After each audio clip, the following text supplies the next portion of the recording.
Bismillah ar-Rahman ar-Rahim. Hello, everyone, and welcome back to the channel. Welcome to one of your favorite shows every week, the Friday Liverpool show, ladies and gentlemen. Big up to all of you incredible, amazing, unbelievable people locked in. And there's a lot for us to unpack. You get me?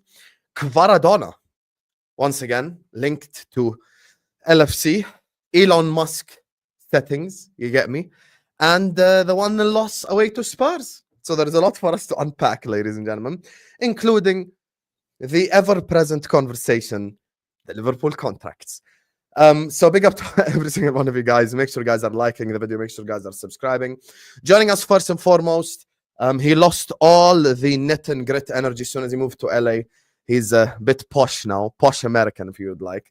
I love working with him despite our disagreements in opinion because he always backs up his opinions, whether right or wrong, with facts. You get me? So joining us on the channel, you guys' favorite participant, not of the stream. Man like Mike is in the building. How do you, Mike, mate? Big up, big up. I don't know if I lost my knit and grit. I think I just kind of woke up to the fact that Trent sucks. But big up to everybody. Yeah, we got a lot to dive into here. And how one player cost us. Would you say this is our busiest show since you've probably made your debut? This is probably the busiest one. I mean, it just in terms of like everything that happened throughout the week and now the drama and the news. And yeah, we just got like 8 billion. I mean, I hate talking transfers, but you know, it's a necessity. And as we know, we have Batman behind the scenes now. He likes to work in silence. So we'll see what happens. I don't know if Edwards. Yeah, I don't know if a left winger is what we need, but I'm sure that people will bring their opinions. All I'm concerned about is one player, and that's Trent. But we're gonna get into it. So big up. I hear you. Joining us next on the channel, you get me? The English version of me, the only other emotional wreck on the stream, and I love working with this guy. Absolutely love him to pieces as well. And you are gonna see me on his channel. Not this week, the week after, inshallah. Jazza is in the building. How doing, Jamie, mate? Yeah, I'm all right. Can't. The wife hates me right now, but I'm all right. I said I'm in the doghouse. Yeah. I'm on the couch tonight. I'm on the couch tonight. Shout out to Miss Phillips. Shout out to Miss Phillips. Please forgive him if you're watching this. He's an important member of this community. Big up to her. Joining us next on the channel, you get me, Simicast's biggest fan in the universe alongside myself. Big up Simicast's army. You get me? Big up Simicast's army, ladies and gentlemen. And I love working with this guy as well. We disagree on quite a bit, but he's just absolutely incredible to work with. Kmack in the building. How doing, Kmack, mate? You're on mute. Seasoned professional. 15 episodes in, you're on mute. Come on, man. I disagree. Hit the likes early, everyone. I'm good. Big up to you, Kmack. Big up to you. Next up, coach, professional, has played and coached the sport as well. I genuinely love working with this guy. I love working with all these guys, you know. And he couldn't make last week, obviously, because there was a bit of an emergency, but we sent him the invite again. You get me? Diaz's biggest fan, ladies and gentlemen. You get me? In the whole world. JJ, how are you doing, mate? Hola. ¿Cómo está? ¿Todo bien? Let's go. Bien. Let's go. Big up to everyone. Make sure we're smashing the like, people. It's a big show today. Yeah, looking forward to it, man. And last but not least, behind enemy lines, I would like to give everyone of the Don Husam community a trigger warning. Toka, I'm sorry. Red Line of Teranga, I'm sorry. Nunes Hate Club, as led by myself, I am sorry. Because of his virtual background, I cannot control it, ladies and gentlemen. Everyone, to each their own. You get me? It's his opinion. It's his opinion, you guys. So, you know, let him have it. Joining us on the channel, ladies and gentlemen, for the first time on this specific Liverpool show, part of, for me, pound for pound, the best Liverpool channel on YouTube, Copish. You got me, shout out to Callum and Matt as well. Joining us on the channel is the Nunes fan, guys. Mr. Nunes himself. Trigger warning for everyone in this community. I know you guys hate that guy, but he's behind him. Hi, Drifty. How are you doing, mate? What's going on, people? Everyone cool? Happy Friday and all that. Big up, Drifty. Big up to you. Thank you for joining us. Appreciate you, man. Appreciate you. Big up everyone locked in. Listen, there's already 410 people in here. We ain't even started the stream yet. Make sure guys are liking. Make sure guys are subscribing. Let's get the likes up. Every single one of you guys right now, please like the video, subscribe. We're almost already at 150 likes. So let's get the likes up early. And shall we start with Kvara first, or shall we start with the football first? What should we start with? What do you guys reckon? I don't even know. Football. Who Start should with we something start? good. Start with something good. Speculation Then we'll later. Talk about the crap Facts game. first. Football first. Okay. Yeah. So we'll let Drifty start us off, since it's obviously like first time on the specific stream right here, the Friday one. Liverpool this week, obviously 1-0 loss away to Spurs in the Carabao Cup. The draw to Manchester United as well. What have you made of Liverpool this week, Drifty? Probably a bit of a low compared to what we're used to. But I think I don't know what your community's been like. Our community has been a little bit of a head loss that I think is a little bit over the top. Now I'm seeing a lot of people saying we can't win the league, it's done, we're gonna collapse. You know, if one kind of poor result against Man United makes you think that we can't win the league, I just think you didn't believe we could win the league in the first place. But it's obviously not been a good thing. To be fair, most people didn't think we could win the league in the first place. So that's probably why the PTSD is kicking in. I understand it. But everyone just needs to calm down just a little bit. I think it's gone a bit too far. The performance was bad. But remember, the Newcastle performance was bad. Well, we got the exact same result, right? It was a draw. 3-3 instead of 2-2, but it was a draw. And then after that, we had another bad result. We had the red card, then we got the draw with Fulham, and it looked a little bit down, but then we played well the following game, and everyone thought it was all good. So everyone just calm down just a little bit, let it play out. Players look tired. It's been a long period over the Christmas, a lot of games in a short space of time. And especially defensively, we've had a few disruptions. Ibi went out, Gomez came in, did well, then Gomez had to go out, then Kwanzaa came in, didn't do so well. He had to go out, then we had to rush Konate back. Endo's had to play centre-back. A little bit of an issue at centre-back, which probably helps with us not looking as stable. So, yeah, we just got to calm down a little bit, keep on pushing forward, and I think we'll be all right. I think with the games over the past week, you know, Spurs, I'll just touch on super quick. Ultimately, we're missing Szoboszlai. We got hard done by officiating. Trent was lucky that they didn't call that offside, but we just didn't create enough. And to me, it just looked like fatigue. I don't know about you guys, but I was looking at that midfield. The legs just looked so heavy. Like no one, just overall, between first touch, between covering ground, it was fatigue. And ultimately, you know, Spurs had more to... That game was bigger to Spurs than it was to us. It's unfortunate the way it happened, but it's the first leg of a semifinal. So it's 1-0 at the end of the first half, and I'm not going to make too big of a deal out of it. But with United, I think, again, we desperately missed Szoboszlai for the control in midfield because Kobe Mainoo and Ugarte... Is he actually injured, by the way, or is he just sick? No, sick. He's still But sick. I think he might have that new COVID strain that's just warping through everyone. But Kobe Mainoo and Ugarte basically had a field day against everyone whose name wasn't Alexis McAllister. And ultimately, it comes down to one player's two individual mistakes that we concede 2 goals to. One of those goals being identical to the goal that we conceded against Southampton. I agree with Drifty. I think that we need to step away from the ledge here, right? We have a 6-point lead with a game in hand. If you're talking about, you know, wanting to get that extra 2 points as a luxury, I get it. I understand why you're upset. But ultimately, if you win that game in hand, that's still 9 points clear with 18 games left to go. Like, that's a ridiculous advantage. We can't go out saying that, oh my God, this is XYZ all over again and we're going to lose. But, you know, ultimately, we have a serious Achilles heel who's running down on his contract, who isn't even putting forth the output in which we all defend him for, right? Everyone says that he's the best right back in the world because he can play the best progressive passes.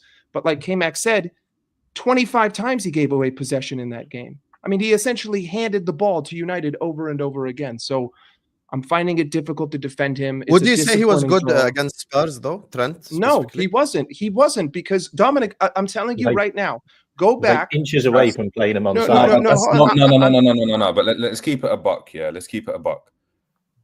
Before that, right? Before that game against United, West Ham, I was at the game. He was outstanding.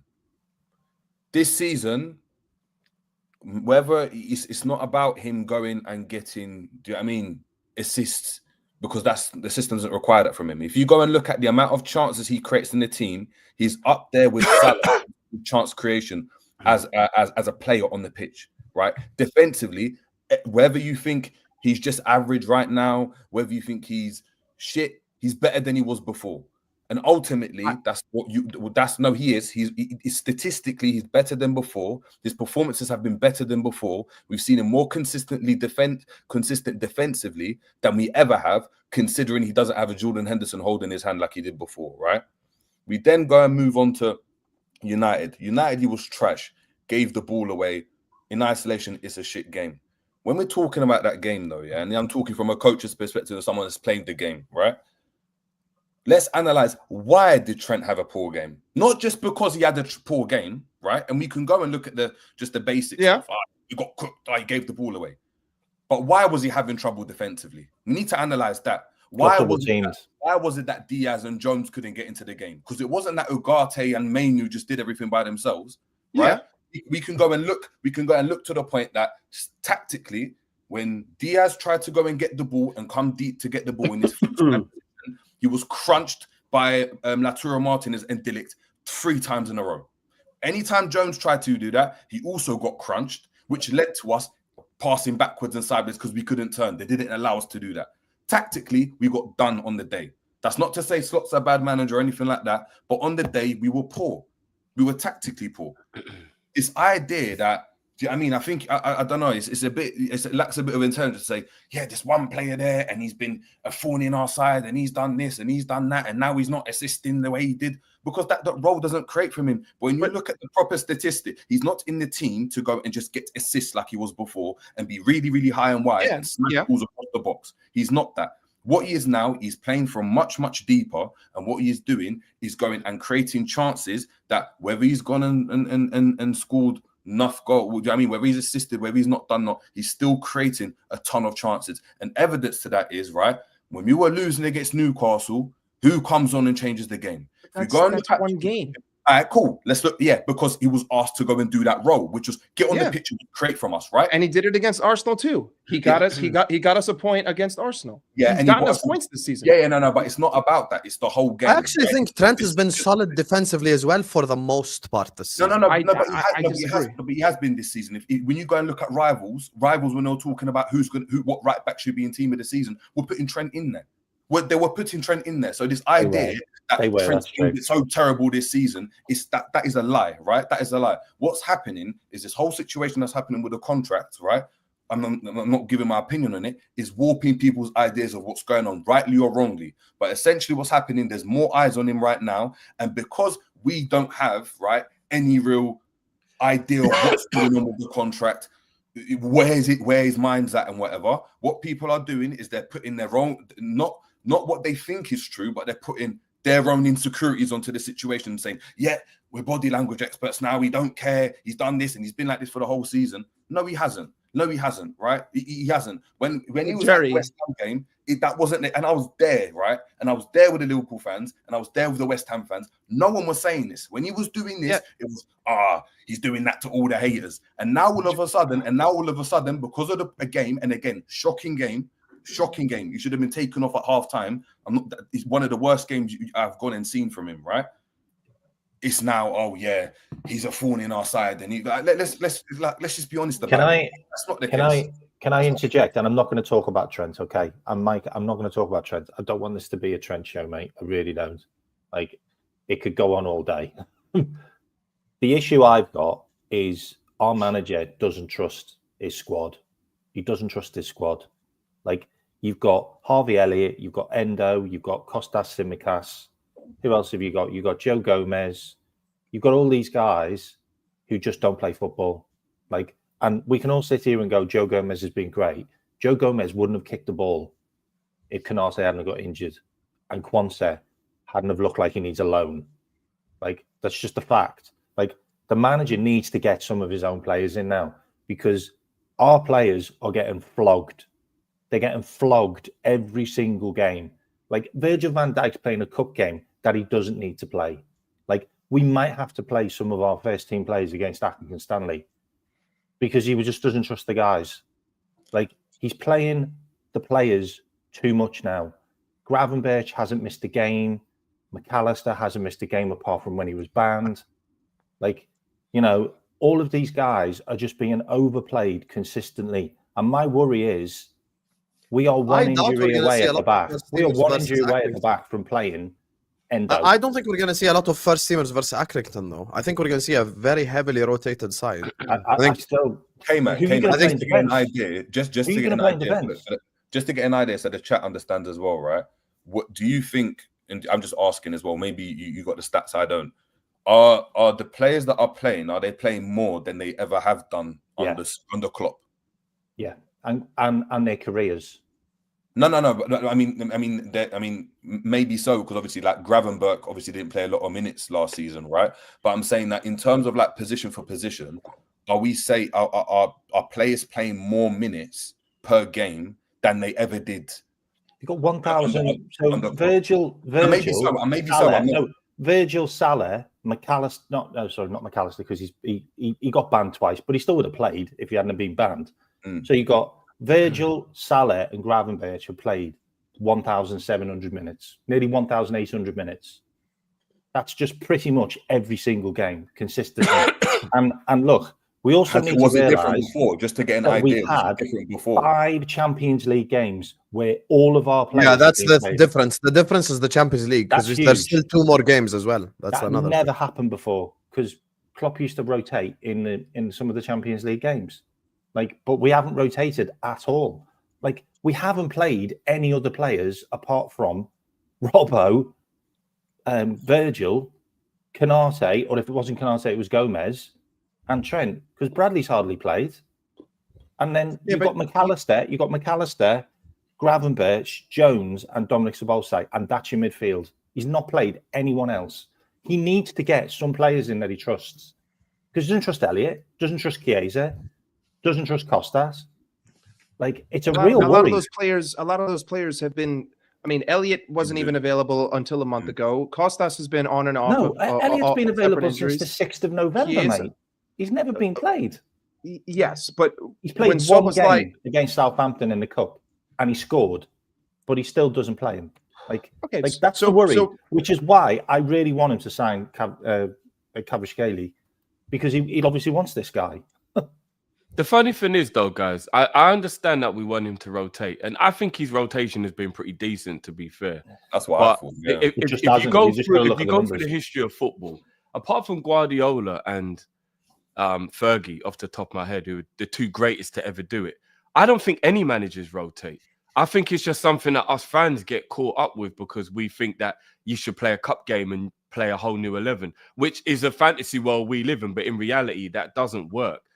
And I get caught up going, he shouldn't play. I want the under 23s to play Accrington Stanley because I don't want any injuries to any key players. But in reality, it's really stupid to do it because you lose momentum. You see disjointedness in the team. They don't know how to play together in that random one game where the other team are treating it like a cup final. So there's reality that kicks in on top of the fantasy that we have. I don't think any managers, Conte, Mourinho, Arteta, Pochettino, any top manager I can think of over the last decade, I don't ever remember them using their squad brilliantly. It's just Guardiola. He's the only one who's not afraid to rotate and do things. So I just think all managers have their set 14 players they love and stick with those. And it's kind of a fantasy we live in as fans where we think there should be every player in every position. The manager's going to play him when he feels like it because he's good enough and he can come in and he can do this. And I'm not blaming anyone because I fall for it as well. But when you take your emotion out of it, you realize it doesn't really happen. Arteta is running Saka's already done. Rice is actually blowing his cheeks 2-3 times before he takes every set piece because he's absolutely shattered. Look at what's happening with Gabriel and Saliba. I don't think it's because they're necessarily in bad form. I think they're knackered. For 2.5 years, they've been rinsed. And even though they're centre-backs, every single game for 2.5 years, they're just rinsed every game. They're playing. Arteta is rinsing his players and running all of them into the ground. Who does he rotate, really? Do you know what I mean? So I think all the issues we're worried about with our fatigue are also Arsenal's issues, are also Man United's issues, also Tottenham's issues. So what I was going to say to that as well, right, is that's why I was asking you, Kmack, is because when I recall, right, our best times under Klopp, or like when you think of teams that have dominated, even like Chelsea when they won the league and stuff, there might have been 1 or 2 players that might have come in and out if they had some, like Chelsea would have like Florent Malouda and then Kalou or whoever would chop and change and stuff. But the spine of the team was just set. It was like, you knew who was playing it. You knew it was John Terry and Cahill further down the line, or Carvalho. You knew it was Makelele going to play every single game. You knew it was the drop going to play every single game. And I feel like I understand, because there could be times when Gravenberch looks leggy and stuff like that and there's more games. But you don't want to be in a situation where you've got, again, as Drifty said, a bag of players, and then you're dropping in him, and then you're saying to yourself, but he's not good enough, and he's not this, and he doesn't look sharp, and he doesn't look great. Because I feel like Gravenberch's benefited from playing a lot of games, because last season when he was in and out, it wasn't great. He wasn't great last season. I think he obviously even do you know what I mean, this season, in terms of like looking at Diaz and Gakpo, and the fact that Gakpo's played a consistent amount of games on the left-hand side, I think he's benefited from that, as opposed to being chopped and changed or in and out. And I think consistency is what every player looks for. Like when I played, like you want to play every single game. And I know you've got to be, again, Accrington Stanley, if you can rest, you do. But if you consider the games that we've had, when were we supposed to rest? Like I'm not just talking about like completely resting. I'm talking about there are players though tomorrow that I wouldn't want to see under any circumstances. Like I don't want to see Salah, I don't want to see Van Dijk, I don't want to see McAllister or Gravenberch. Like, listen, let's be okay. I'll give you an example of the team that I would play tomorrow, and I think this is something Slot could possibly do. You probably go Kelleher in net.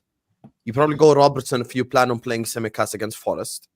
Centre back partners, you're gonna have to. If Kwanzaa was just sick and not injured, you're gonna have to play Kwanzaa. Shit. Okay, this is where it gets tricky. Yeah, that's what I mean. No, you probably give Connor Bradley, maybe Bradley for like 60 minutes, get his fitness up as well. That's a good thing. In midfield, I have no idea who the other centre back is, by the way. I don't want to see Endo. I don't want. Yeah, but I don't want to see Konate or Van Dijk. I don't know who the hell. Endo. Yeah, no, Endo. Endo. Yeah, Endo. Actually, yeah. That's a fair point. Yeah, Endo. Endo and Kwanzaa. In midfield, Szoboszlai hasn't played in a whole week, so you need to give him some legs as well. Like he's not going to play for 5 games in a row. So you go Szoboszlai, you'd go Tyler Morton, you probably go Harvey Elliott. So that's your midfield sorted. I think Morton's injured. No, Morton's back now. He's not injured. He was on the bench like 2-3 games in a row. Yeah. And then front three, well, I think Trey should play this game. Yeah. You could, and then front three, you could probably go Chiesa. You could probably play Nunes and Jadon Dance as an example. That's good enough to beat Accrington Stanley. Where are we going with this? I said, like, I get irritated with this whole everyone's tired stuff. Always have done, always will do. I think tiredness is mental, not physical. If you mentally think you're tired, you're tired. It's as simple as that. You know, I just. If a 22-year-old Gravenberch is shattered after playing hardly any football in the last 2 years, then we've got bigger problems than just rotation. It's as simple as that. You know, it's as simple as that. We've got guys, though, Jamie, that have never played this much football in their careers, mate. But it's like sticking your finger in a plug socket. No, the problem with this is the problem with what we need to look at metrics.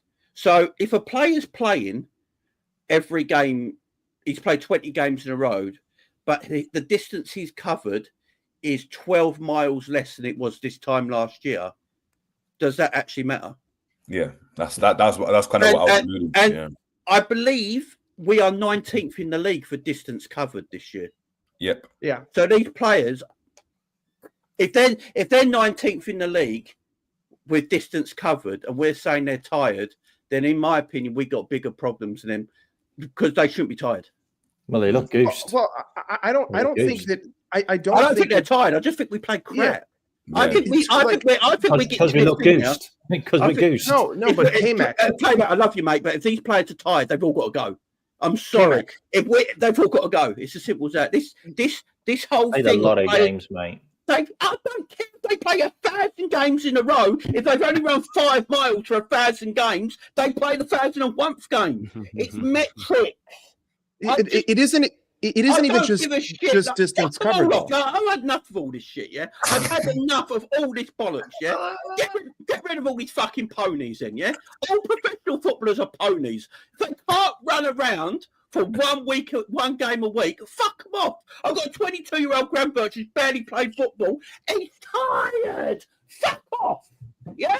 But Jimmy, I don't think it's just fatigue. I think that fatigue, if anything, was consolidated to 1 game. The only game. I can let you, Mike. I will call you out on one thing before you go. I will call you out on one thing. You were one of the few people at the start of the season who were saying slot ball is the reason why we're going to be able to rotate less and play all these players. But we don't run around as much. Let me get into don't run around as much. You get me? Husam, JJ said that Husam, as well, Mister. Now, I'm going to rectify that. I'm going to rectify that. I'm going to rectify that right now. Just to be clear, the only game in which I have felt like fatigue has been any sort of issue was this 1 Spurs game. That's it. It's the only game where I felt like I saw players who were running on heavy legs. That's it. Outside of Konate at the end of the United game because he was forced to play. But that's a very isolated incident in which he had a leg injury. He's wearing all that tape. I understand why he had cinder blocks for feet at the end of that game when he was falling over. Outside of that, fatigue, that's been the only issue. To me, the real issue that we have seen over the last 8 weeks per se, because that's when the majority of these poor results have come, is because we've been getting attacked down the same side over and over again, right? Teams are coming up with the same game plan. Southampton did it against us.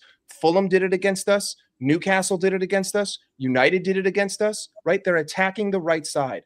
Look at all of the goals. Go back and think to yourselves, where did we concede all these goals from? Because against Leicester, it was the right side. Fulham, both goals came from the right side. Newcastle, 2 of the 3 goals came from the right side. Manchester United, both goals came from that right side. And I'm not just forget the whole Trent thing, right? Because I do agree with Jerry.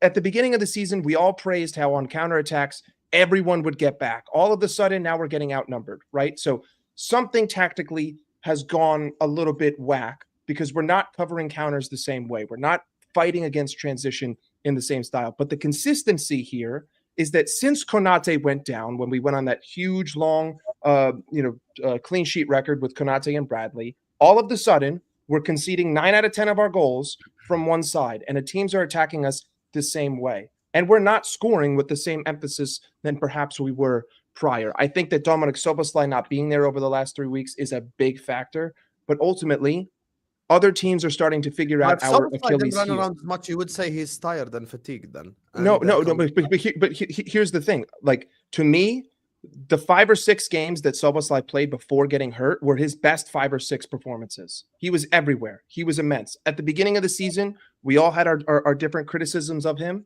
But then that 5-6 game stretch, he was unbelievable. And then he goes down, and all of a sudden, our midfield doesn't look like they're controlling games as much. So when you take out a variable and things change, I understand that variable being taken out is the reason why things change. I don't think that fatigue is the major thing with these poor results. I think it's that teams are attacking us in the same way, and we are failing, whether it be to personnel or tactics, to address the situation.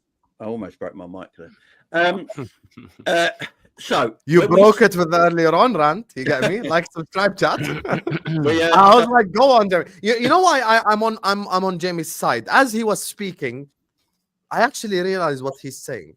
If we're 19th in the league and running, how the fuck are we tired? Number 1. Number 2, all the tacticals, no need to mention any names, Mike and Jerry, at the start of the season, we're talking about how this is going to be better for the run-in. This is not club ball. We don't run around. Hold on, but Klopp is I such a bad tactical manager. Now the players, blame the football. they're tired. We have to I'm rotate blaming them. Arteta. As a matter of fact, start Gravenberg tomorrow. How about that? Start Salah tomorrow. Start So Drifty I tomorrow. look at I Don't look be at it like this, surprised. yeah. So when we beat West Ham, yeah, we beat West Ham 5-0. We didn't get out of second gear. We didn't use that much running. Our legs weren't tired. We looked fresh. We looked fit. A few days later, we draw against Man United, and we're tired. Like, how's that possible? Can two things be true at the same time though, James? Because can it just be a lot of games in a short space of time that we're temporarily fatigued? Not like the rest of the season is going to be that way, but just if you look at the cumulative amount of games over a Christmas short period, it has been a lot of games. So in a few days, in a few weeks' time, we'll probably be all right. But just in that little short space of time, because remember, we've done a lot of traveling in December. That's one thing that Arsenal had an advantage of. But Arsenal didn't take advantage of their December in terms of the fatigue and the points where they didn't leave London.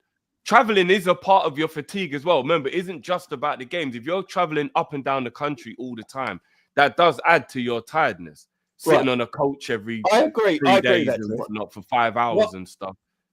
What I look at, yeah, right. So say 20 teams in the Premier League all playing they all play on a Wednesday. Then 4 days later, they're all playing on the weekend. How many of each one of them Premier League teams do full rotation 4 days later? I'm not talking about rotation. Like, I think you've misunderstood what I'm saying. No. But if a professional footballer in the early 20s can't play on Wednesday and then Saturday, then Wednesday and Saturday again, then get. Well, we haven't just had Wednesday. We haven't just. Get them out of my football club. I don't want any of these bums in. Get them out of my football club. Disown the football. I don't want them. Fuck them off. Don't want them. Jamie, you're misunderstanding what I'm saying, mate. No, I'm not misunderstanding what I'm saying. I don't give a shit about what I'm saying is. Alan Kennedy, 700 games in a row. Alan Kennedy, let me phone him, make sure Alan Kennedy's still alive. He played 700 games in a row. How the fuck did he manage it? This is all new age bullshit. That's what this is. New age. Let's go on, Dave. Go on. Look, man said this is utter woke nonsense. Guys, all I'm trying to say is Slot does not like rotating his team. We've rotated the first. Only two teams have rotated more in Liverpool this season. The thing is, okay, what if we lost? What if we lost Virgil and Mo in one game? No, but that would be a nuclear bomb to any team. It can happen. That would be season done, mate. He played every single game this season. I know how to cross the road. I've done it all my life. I could be hit by a car the next day. Fuck. It's life. Shit happens. Players get injured. It happens, unfortunately. It just happens. Rodri got injured. It happens. People get injured. We've got one injury. So everyone's talking about tiredness right now. The only person we've actually legitimately got injured is Joe Gomez. Yeah, I think the biggest issue that Liverpool have had. I don't get this bollocks. I think the biggest let JJ go because he's been trying to say something. Yeah, I think the biggest issue that Liverpool have had is not even fatigue or anything like that. It's the fact that as a team, right, for whatever reason it is, and again, whether it's tactically, whether it's the players themselves, passing wise, really, really bad. Like we don't keep the ball as well as we should. And when you're a possession-based team, more so than we were against, with Klopp, right? In terms of you want to slower build up and that type of thing, your passing has to be on point because you leave yourself much more exposed. Liverpool before wanted to play this game where it was gegenpress, lose the ball, counter because we're trying to catch you out like that. Liverpool can score like that and still score their goals in transition. But when you're controlling the games a bit more, you need to be a bit better with the ball. Now, again, Trent gave the ball loads of times as an example, right? And rightfully so, should be criticised. Poor game, should have been subbed off, right? Bradley against Spurs in 60 minutes gave the ball away 18 times. In less than 60 minutes, he gave the ball away 18 times. And that's someone. Yeah, but that's why I don't subscribe to the whole start Bradley thing. No, but it's not about start Bradley because you might still subscribe to the start Bradley thing. My point is that whoever we're playing right now, right, they are not keeping the ball as well as they should as a team. I actually agree with you. I agree with you. That is true. We go back to United, even United, for how good Virgil van Dijk is. I recall Virgil van Dijk passing the ball to Trent when he can see that Mainoo's coming onto the pitch after being off. after coming off because it was like a sub. Referee's gone, yeah, you can come on, and he passes the ball to Trent and it gets intercepted.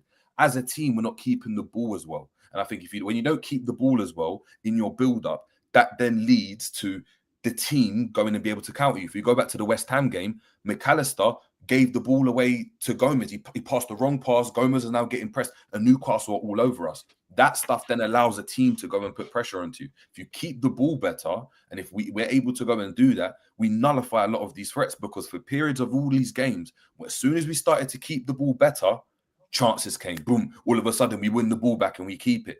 But the pattern that I've seen is not about, it's the ball. It's the passes are off. It's the fact that passes we aren't making. The biggest issue of Trent's game. JJ is saying we need to keep the ball better as a whole team, but still recognizing the bad game that Trent had against Man United, which I do agree with. And I do want to say this. Drifty said something when he first started, before we move on to all the transfers and the contracts and stuff. Drifty said something when he first started, you never believed in the first place. That would be true. I am a heavy sufferer from PTSD. Like it would take a lot for me to say like Liverpool will win this league. You get me? And it's just like I'm still worried about Man City. Call me crazy, but that's just I'm still worried about Man City. That's how much they've scarred me. Like I'm literally running City hate watches still, even with their like all this losing and stuff. So it takes a lot for me to go like we're gonna win the league. I said we're gonna win the league one time, and we actually won it, which is the 2019-2020 season. I said it after United. I collectively said it with like everyone basically at the time thought it, and that's when I first ever thought that we're going to win the league because of PTSD. And this goes back to 08-09. Thank you for sending Robbie Keane back to Spurs. We could have been league champions then. This goes back to 13-14. We're talking about pre-Klopp era, pre-FSG, pre-none of this. Like we're talking about like with this PTSD thing is an like it's an accumulation of things. And for me, in order for me to see us win the league, I feel like because I've seen it only one way, I'm used to like believing in it once we've pulled so far away from everyone else. And the reason why I had this sinking feeling on Sunday, because sometimes you have to explain why you think certain things. The reason why I had like the sinking feeling on Sunday is because after Arsenal drew to Brighton, I only have one league title win to go back to, which is 2019-2020. 2019-2020, Liverpool would have slapped the shit out of Man United, increased their lead. Someone tells me, Husam, we didn't lose any ground. You're correct, but we didn't gain any. Because it's an opportunity to gain some ground as well. Same thing with Fulham, the same thing with Newcastle. I understand we're not going to win every game this season. I understand this. But yeah, like a day after, 3 days after, 4 days after, you may feel that. But in that heat of the moment, you have this sinking feeling of, Arsenal drew yesterday and we didn't take advantage, because I'd be more confident with an 8-point lead, and I'm even more confident with an 11-point lead, a 14-point lead. Like just that's when I will just go like, come on, we've won this league. We're gonna step on their neck, because there's one thing that it sends to everyone who's contending with us for the title, regardless who you think it is, whether you think it's Arsenal, whether you think it's City and Arsenal, or Chelsea, whoever you think it is, Forest. It sends a message of, every time you slip up, we're going to take advantage. And by increasing your momentum, you decrease the other team's momentum. I brought this out because I don't think league titles are won with calculators. Mike Das is a big fan of this because he used this last season. Tom Little is a big fan of this because he used this last season. After Manchester City, we drew to Manchester City at home, 1-1. I was the only one on YouTube to say title race done, we're going to lose it. At the time, I was attacked. I was called negative. I said, oh, this and that. I said, we're even going to finish below Arsenal because I didn't think we have the killer edge. And for me, I'm looking at it more from a momentum and killer perspective. I wanted us to go out there Sunday and kill. Arsenal drew, Chelsea drew. Go and kill. Extend your lead. Send a message down the spines of all these players from all these other teams. Go like, we are going to win this league. But I didn't feel that way Sunday. Because I just felt like we were, and on top of that, that Trent performance of like the nonchalant gimmick, just walking around and shit, I didn't like it. Sam, though, bro. Everything, you're not saying anything wrong. And everything you're saying, I think all Liverpool fans can absolutely recognize and resonate with. What I will do, though, is I'll try to be a non-Liverpool fan in this conversation, and I'll talk logically rather than emotionally for a second, and I'll jump back in with the emotion. Who is going to capitalize on us when we do drop these points? If we're being logical, Arsenal don't have their best player. They drop points the same weekend because they are very lackluster in their attack at the moment, and we have a 6-point possible 9-point lead over them. Nottingham Forest, with all due respect, are playing an absolute blinder so far. They ain't winning the league. Man City, with all due respect, as good as they've been, if they catch up a 12-point lead, it's catastrophic. It's not just... We must liquidate. I agree. Do you know what I mean? Like, that has to be... But do you understand why I refuse to cancel that scenario? I refuse to cancel City. I just can't. No. I'm not cancelling them because mathematically... So if they get Marmoush and Kusanov in tomorrow, can you deny that they could win 15 in a row on a reel? No. They're the only team that can do it. They have to have a 5-game swing on us, Husam. 5 games in 18. We have to lose 5 games and they win every single game. That is a ridiculous swing for City to win the league. So just logically, without emotion, I'm just asking, as much as I totally understand you, put your foot in their neck, get that 8 points, totally demoralize them. Kill any hope that they might have started to build. Fully, I'm totally with you. But logically, who is good enough to catch us at this present time? That's the biggest point, because in years gone past, Liverpool were like that, but you knew City were right behind you. They were there. Yeah. They were there. And City would go 15 games in a row, and you're like, oh, well, there you go. And before, it was always Liverpool need to win this game, but you know City are going to win the next one. And it's, you know, they're now it's like, we have to be bad, but they also have to be amazing. But it was also opposite, though. City were always winning, and we were always chasing. Like 22-23, oh, I'm sorry, was it 21-22? We were chasing City, right? Like it was the opposite way. We were 10 points behind them, and we were the ones who had to gain. 19-20, the league was wrapped up. The season before that, I'm almost positive when we finished at 97 points, we weren't leading by this many points. If anything, we were leading by 1 game, and then it became City, and then it became us chasing City. So I think like another big point here is that we were not the ones being in front. So we can't look back to the other seasons and say, but look what happened, because we were the chasers, not the person being chased, which I think is... We were being chased in 18-19. We lost the league.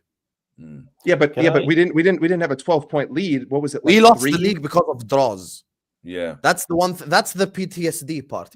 And here's the thing: City signed. We've had less draws, haven't we? We've had less draws as well. Yeah. City signed Kusanov, and they're gonna like. I spoke to LB yesterday. He told me there's a possibility to get Marmoush in this January. I'm not even exaggerating. I'm shitting it when it comes to Man City. I'm not even. I swear. I wish I'm joking. I'm actually being dead serious. Those players also have to looked at me straight in the face and said, "You're scared of City, aren't you?" And I'm like, "Yes, I am," because I know that they're that one club who can win 15 in a row. You want to say Arsenal don't have it? No problem. I shake your hand right now. Arsenal don't have it. Arsenal win the league only if we drop a shitload of points. I get it, because they're also going to drop points again.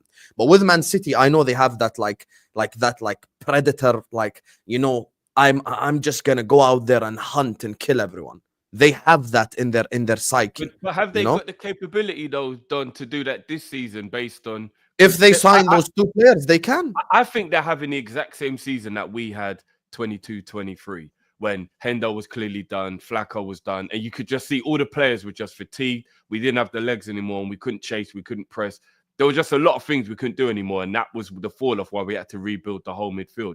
They are having the very same season, whether the players are better or not. They're having the very same type of season. I don't think 2 players in January would have made us league winners that year. It wouldn't have. We were just, our legs were just gone.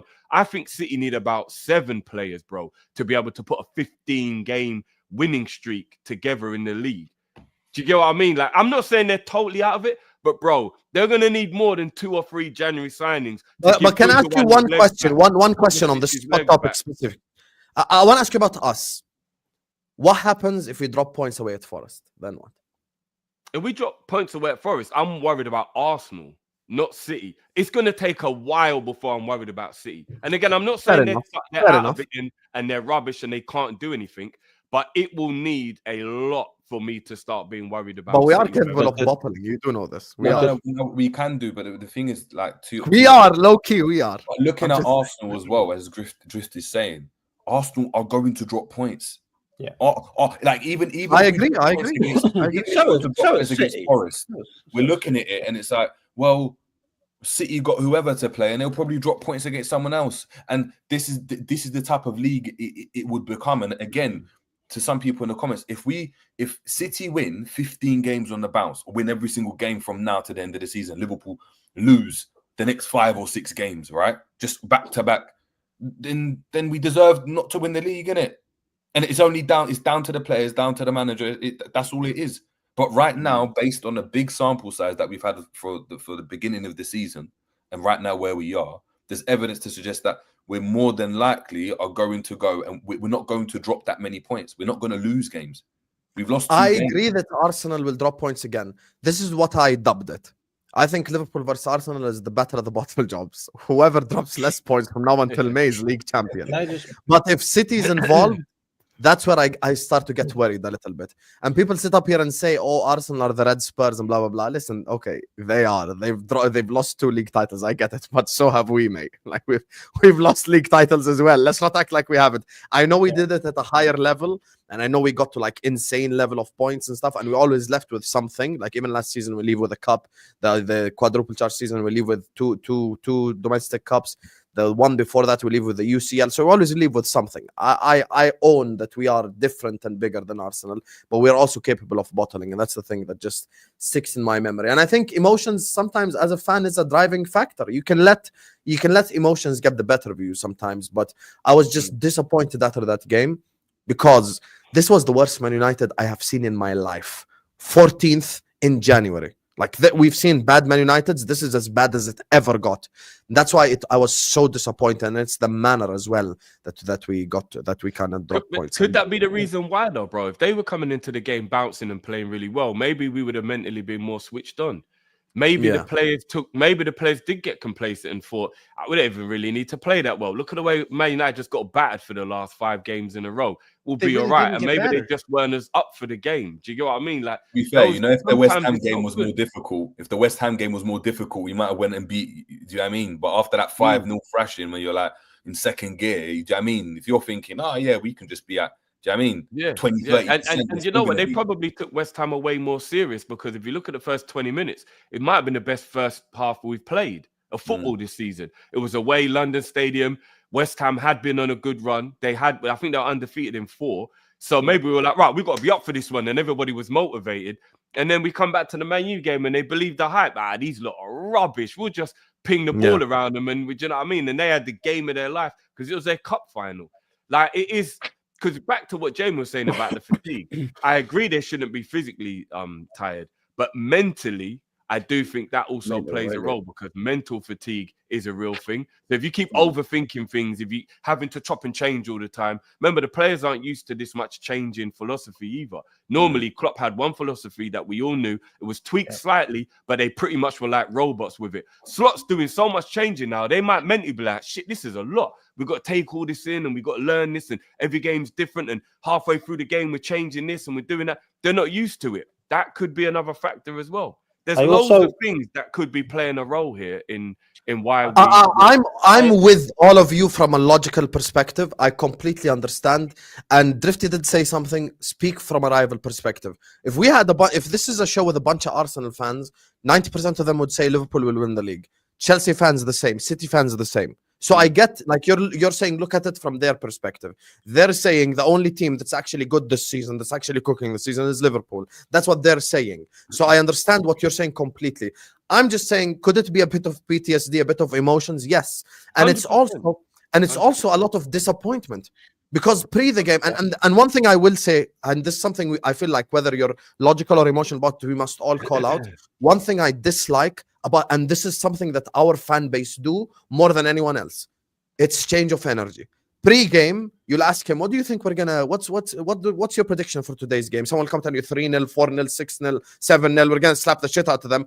And after the game ends in a draw, they want you to just be like a robot and go like, yeah, this is okay. Like, it's obviously not okay to play this way. It's obviously not okay to get a draw at home to the worst Man United side I've seen in my life. So allow us to express that thought of what the fuck just happened. That's what I'm saying. You have to put some I don't really agree with this looking at United that way because you have to look at the context of the fact that they kept Ten Hag, then they got an Amorim, and like objectively speaking, those last 4 weeks before then, they weren't even that bad.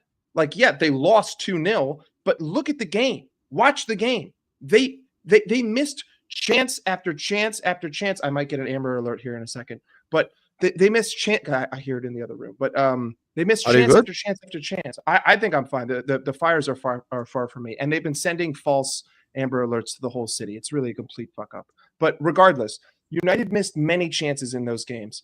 Casemiro missed a wide open one-on-one. Højlund missed a wide open one-on-one. They hit the post twice against Newcastle. So yes, on one end, I do somewhat agree in that that is very possible. The players could have done that, but United objectively they're not like 14th in my mind. They're a team that had to disrupt their entire season because of an error in the summer, and now this new manager is going to take time. But ultimately, I do agree with this idea that at times we look like we're underestimating the enemy, right? Because if you look at the Spurs game, I hope we don't do the same against Forest. That's why I'm asking about that game. I definitely do not think I don't think they will. But if you look at the Spurs game, look at the way that we held possession in the first half, right? Yeah, we were holding it and we were creating some opportunities, but it looked a little slow. And to Jerry's point, we were giving away the ball. The second they scored that goal, all of a sudden, ball's getting pinged around all over the pitch. We're getting into the opposing box. We're getting touches there, and we're getting shots off.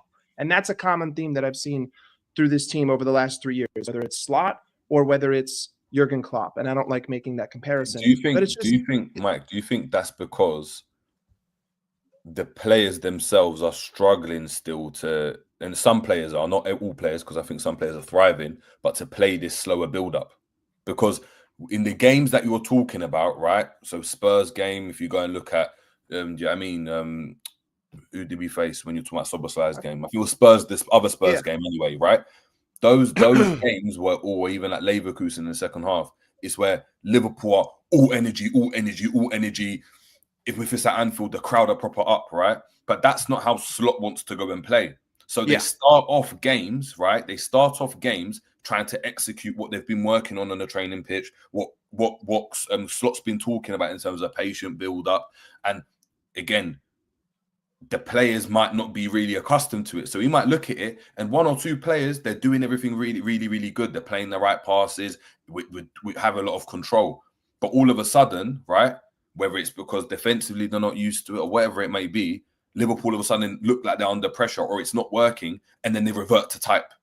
And because of the players that we've got when we revert to type and the legs we've got, we can go and still kill teams on transition. And again, Slot spoke about he didn't want to change everything at first. He wanted to introduce his ideals, but he didn't want to change everything. I think over time, I think that's something that will obviously change because Slot will look to go and start to put his philosophy in.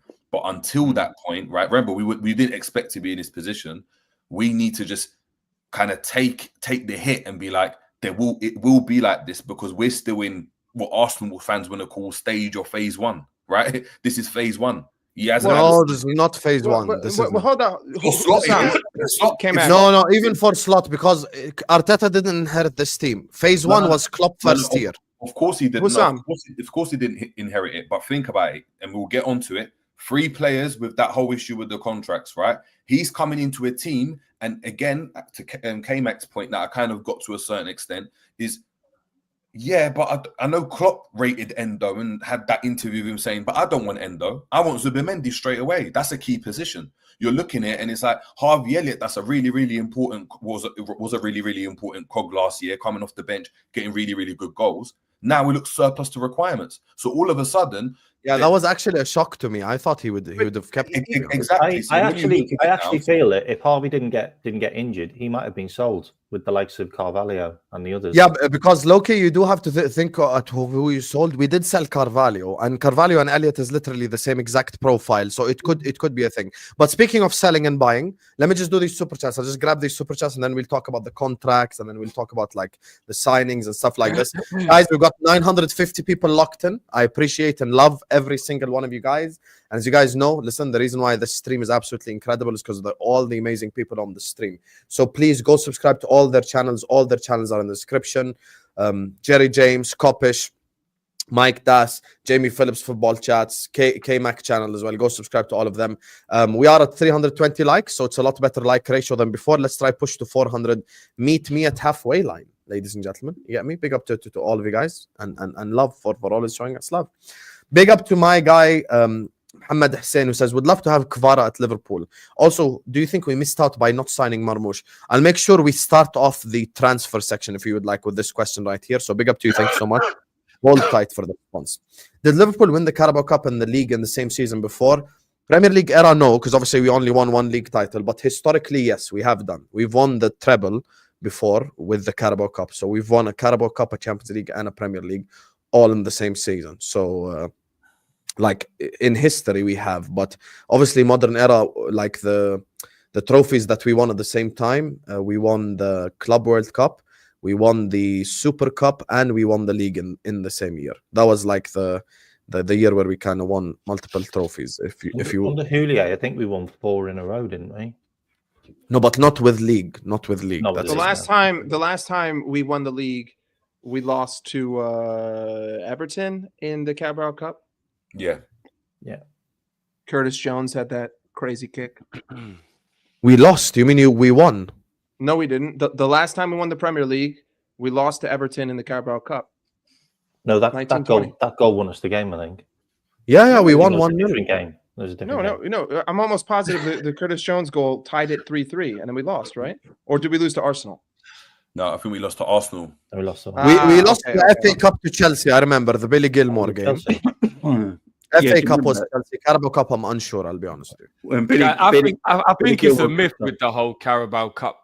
I think it is what it is. I've seen a team win the Carabao Cup and get relegated. I've seen a team win the Carabao Cup and then go and win the league. Like I just think that is just a kind of fairy tale, like the Loch Ness monster that we kind of live with. Oh, but if you win it, because what happens if you make the final when you lose? No one ever talks about how much it could derail you momentum-wise if you get to the final and lose. Disappointment halfway through the season. I'll tell you something. Away at Brighton, if we lost, I wouldn't have ranted. I don't care. Like lose the Carabao Cup. But imagine now we lost because the Carabao Cup final to Arsenal. Just imagine, it's the 1st of March. We've just lost the Carabao Cup final to Arsenal. But that's Do you not going to not happen. think that because Yeah, but they're Newcastle- going to have to get more than one shot on goal at Newcastle, and they haven't Yes, done which that. is not for- gonna for happen. 2 It's- full it's- seasons. Yeah. Oh, no, listen, come on, I'm guys. ready to Arsenal bet- are not crap. Of course it could happen. We could lose a final to Arsenal. Come on. Of Nah, course he's it not No, could. they're Get not there, getting Drifty. there. They have Maybe one we shot get on to the goal in final. 2 years there. They're They not have getting one there. shot on We're goal getting in 2 there years. at Emirates. They're not getting there. They're not getting there. We're good. We're gonna meet Nick Newcastle. Pope has in had the to make one save over 2 seasons at home against Arsenal. No, Like, I hear that, guys. But come on, man. They are still Arsenal. They could easily get 2-0 and then it goes to penalties. Yeah, I feel like Eddie. Do you get what I mean? Like, Eddie come Howe on, guys. might They be, I mean, could get like, bottle it. that could happen. It could Yeah. happen, man. Maybe, but they'd have to not concede too. So I think Newcastle with Sven Botman back is just a different animal now. Yeah, You know what it is? true. Do you know what it is with Newcastle are very Newcastle, good. though? They are Do you know what it is? very good. They're in a purple patch now, right? I think the positive and negative for everyone involved in the semi-final now is it's a month away. So you see, like in a month's time, if all of a sudden this player's A lot back, of shit could change. I mean, Arsenal all of a sudden are rocking, and they could just all of a sudden start clicking. Then you're looking at that thinking, oh, they can probably beat Newcastle. Newcastle might go back down on a low because beginning of the season they were terrible. I hear you. Yeah. I hear It's you. They got beat at home by West Ham recently, by the way. It's got to be a Liverpool Arsenal final. I'm saying it now. It's gotta Fair be a enough Liverpool if you think final. that. I think That Arsenal would be have no chance. crazy. That would be so crazy. The Yeah, two really, teams that well, lost the first leg are the ones who get to the final. That They would say be in mad. 4 weeks' time, anything can happen, can't it? Like, Fair enough. Isaac could get injured next week. You know, anything can happen. I need to see if anyone's ever done that before, by the way, Drifty. What, the In two a- losing teams are the two Yeah. that turn it around and get to the final. Yeah, I don't know. That would be crazy, isn't it? That happened in the UCL with us and Spurs. yeah, Shit, you're right. Yeah, you're right. Yeah. Actually. Yeah. Like, No, but I don't Spurs think lost Spurs the- were losing. I think Spurs were losing on the day or something. I don't think they were losing going into the tie. I think No, they were losing started going into the losing tie, on you the know. day. They got popped. No, they got- were. They lost. they got Didn't they popped. lose 1-0? Oh, were they? lost, Were they yeah, losing yeah. going into With the the tie lick- as well? With Van der Beek and all of that, they lost. Yeah. Okay. Yeah, they were Yeah, losing 1-0. They were losing 1-0.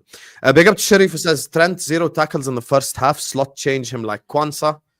Honestly, the Kwanzaa conversation is just mad this year. Big up to you, Sharif. I just listen.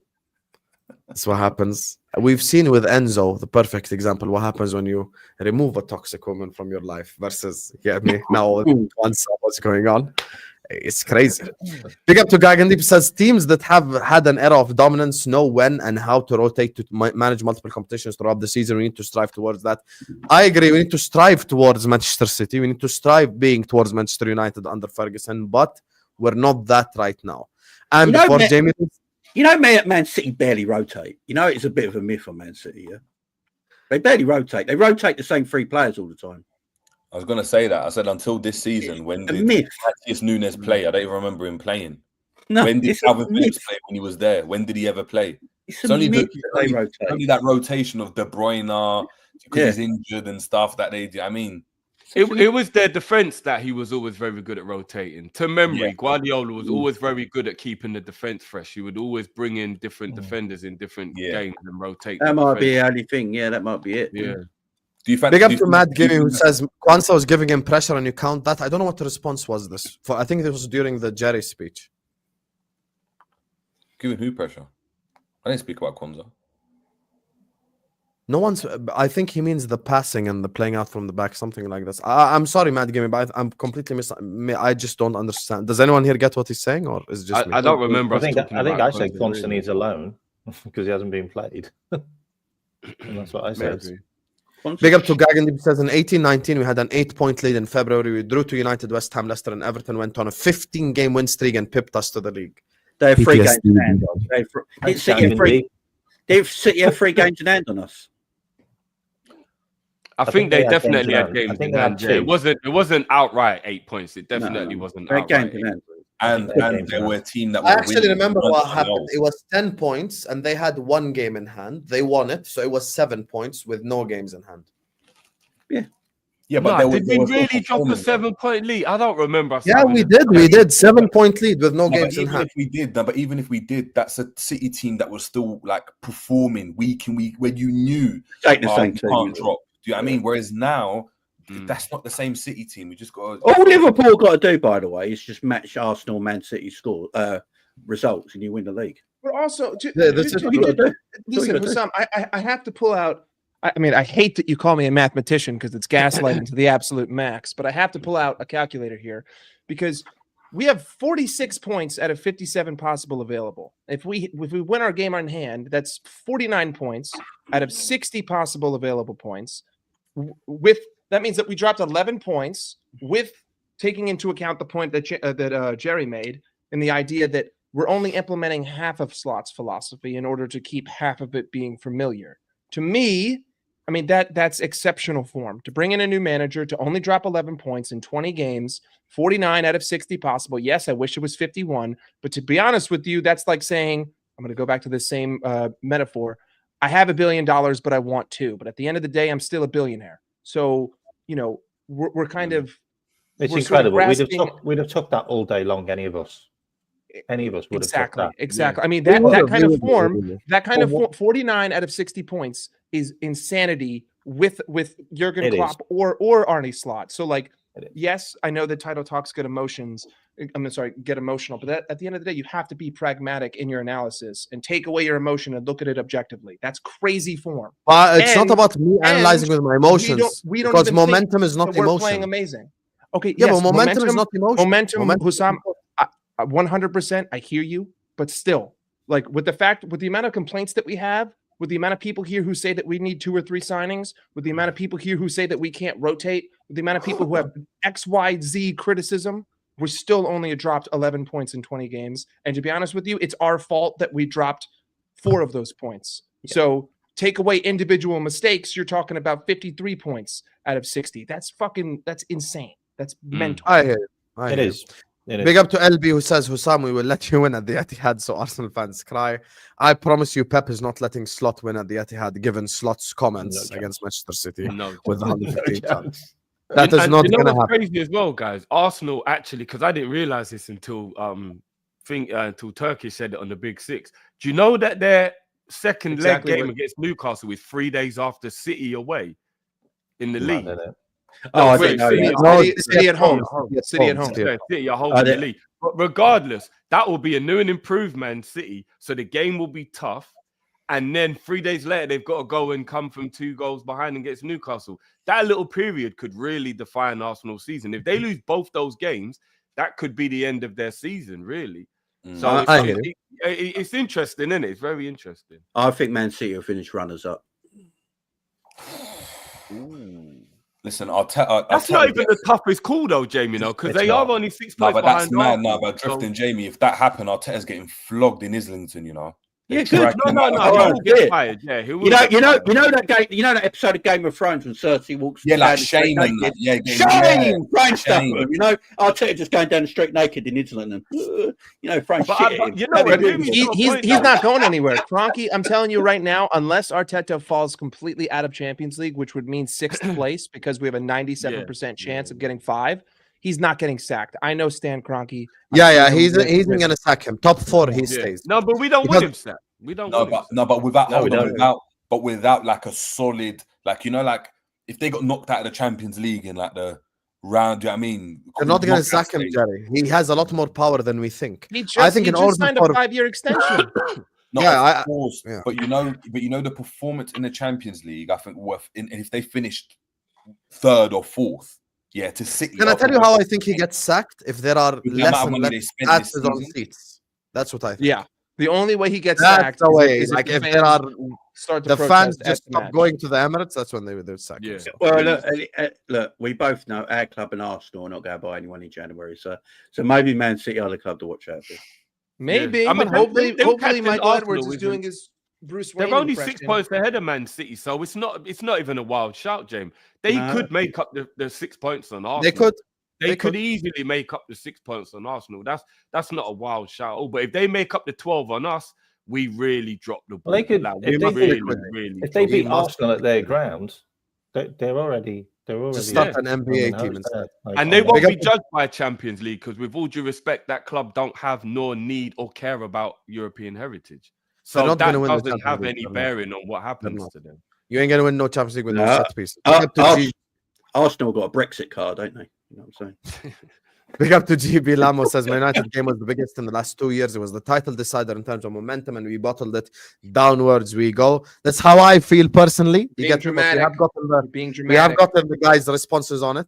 You know, I do want to talk a bit on transfers and contract, but I feel like I've made my point clear. And the others as well made their explanation. I'm going to be honest. What Mike said has made me a lot more chirpy. You know the crazy thing is, guys, I don't want to put it all on Trent because it is disgusting to do that scapegoating one player. But in the same breath, Trent lost us the game against Man United. You know, if he even plays 20% better, we win that game. Do you get what I mean? So possibly. No, just like Robertson lost the game against Fulham, just like Kelleher drew us the game against Thingy, just like Bradley lost the reason why I said because I agree, but the football's a game of margins, right? But football's a game of margins, right? If Konate stops the cross that goes to Ahmad, right, and doesn't let that go in, then he stops the cross, right? If Robertson, and again, I'm not even blaming on him, but if he's there and just clears that ball away, right, Liverpool probably see out the game. Yeah, but the reason why Konate couldn't stop that cross is Trent, because Konate was huffing and puffing all game, just covering. Konate had to go and cover Garnacho because Trent was out of position. I know, but what I'm saying is obviously Trent's out of position, cool. But what I'm saying is football's a game of margins, and I'm saying if he clears that out, right, and it doesn't matter who's playing there, it could have been Bradley out of position, right? Obviously had a shocking game again, but if we clear that chance, then they're sorted. I think even Slot alluded to the fact that, you know, when he was talking about the game, he even said, oh yeah, but I've had to bring McAllister in and tell him about his positioning because it was wrong. Because when that pullback, I hear what you're saying. You're talking about the positioning of the team. There.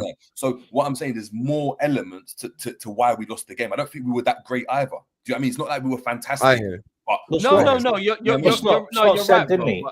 Slot said in the presser, like, we had 3 clear-cut chances in the first 15 minutes. That game could have been done. Yeah. And Trent Stinker was wearing off on other people as well, guys. I think that's why I'm blaming Trent more. 24 times he gave the ball away.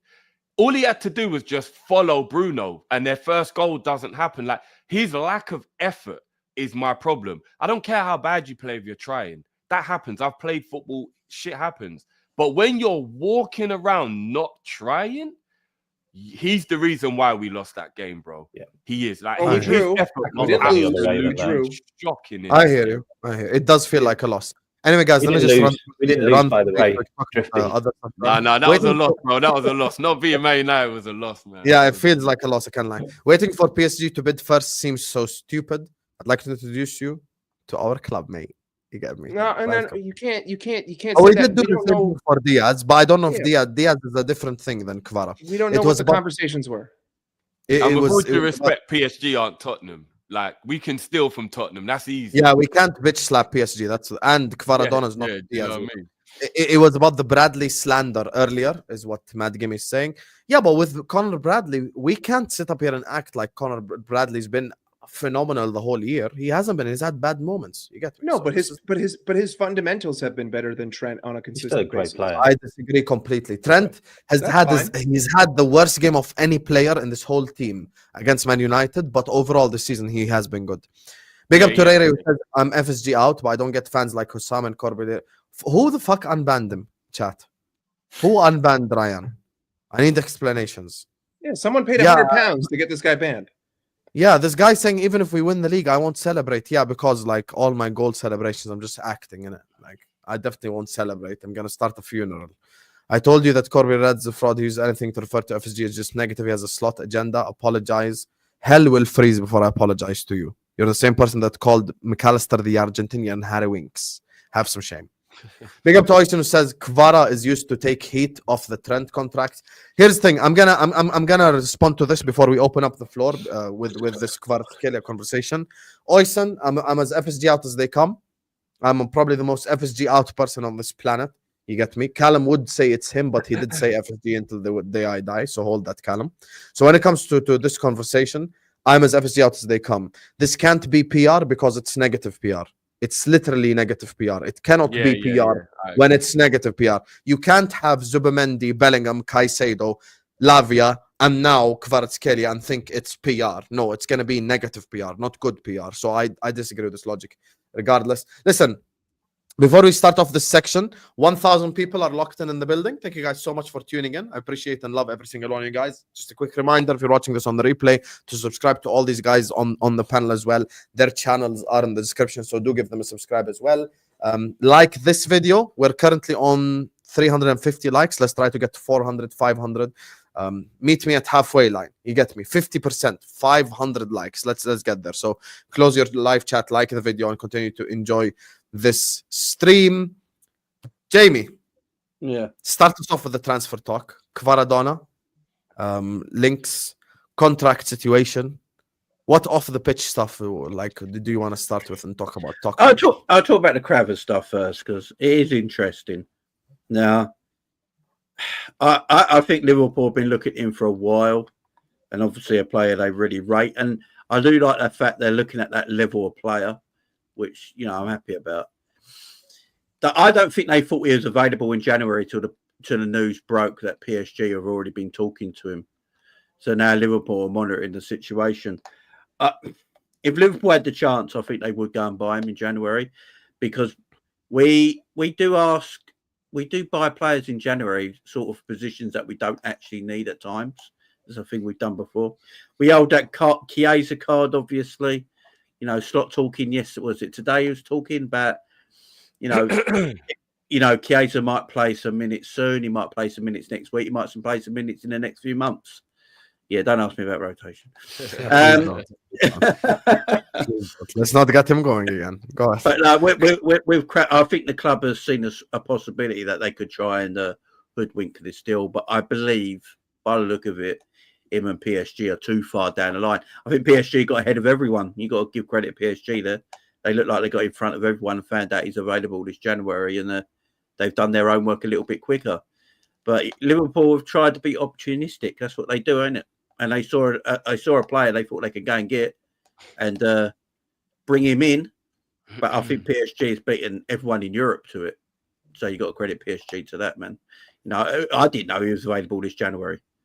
His contract don't run out till 2027. So he's probably told his club that, I'm not signing a new deal. So you might as well sell me now, sort of thing, get some money for me. So, yeah, you got to credit PSG. PSG weren't in the running.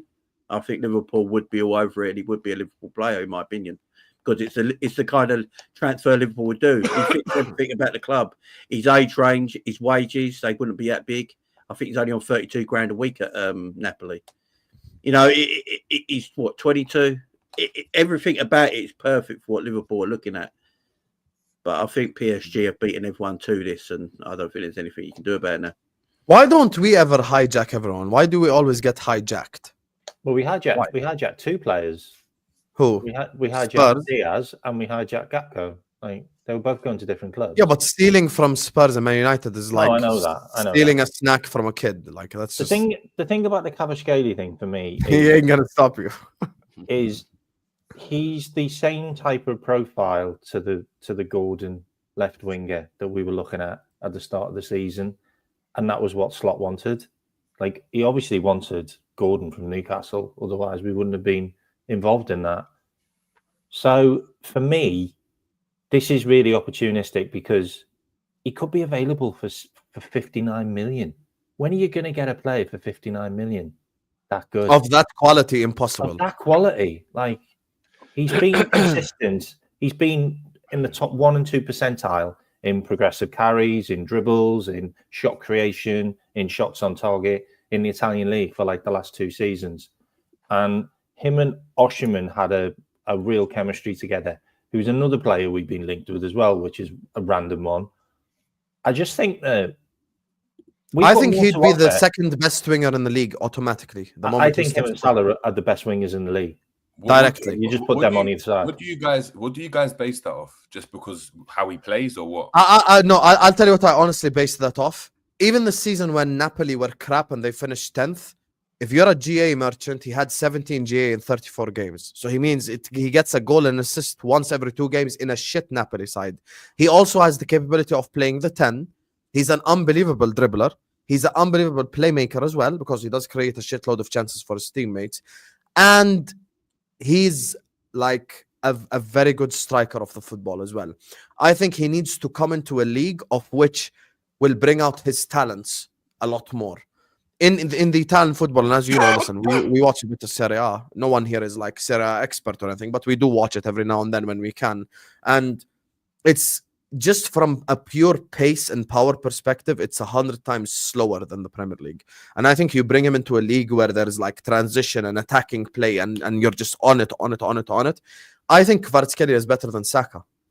Never mind the wingers we have. I think Salah is the only winger in the league that is better than him. I rate Kvaratskhelia that highly. You think Kvaratskhelia is better than Saka? Yeah. Yes, the season that Napoli won the league, Kvaratskhelia was a driving force to getting Napoli a league title for the first time in like 40 years. The guy is not just an average guy.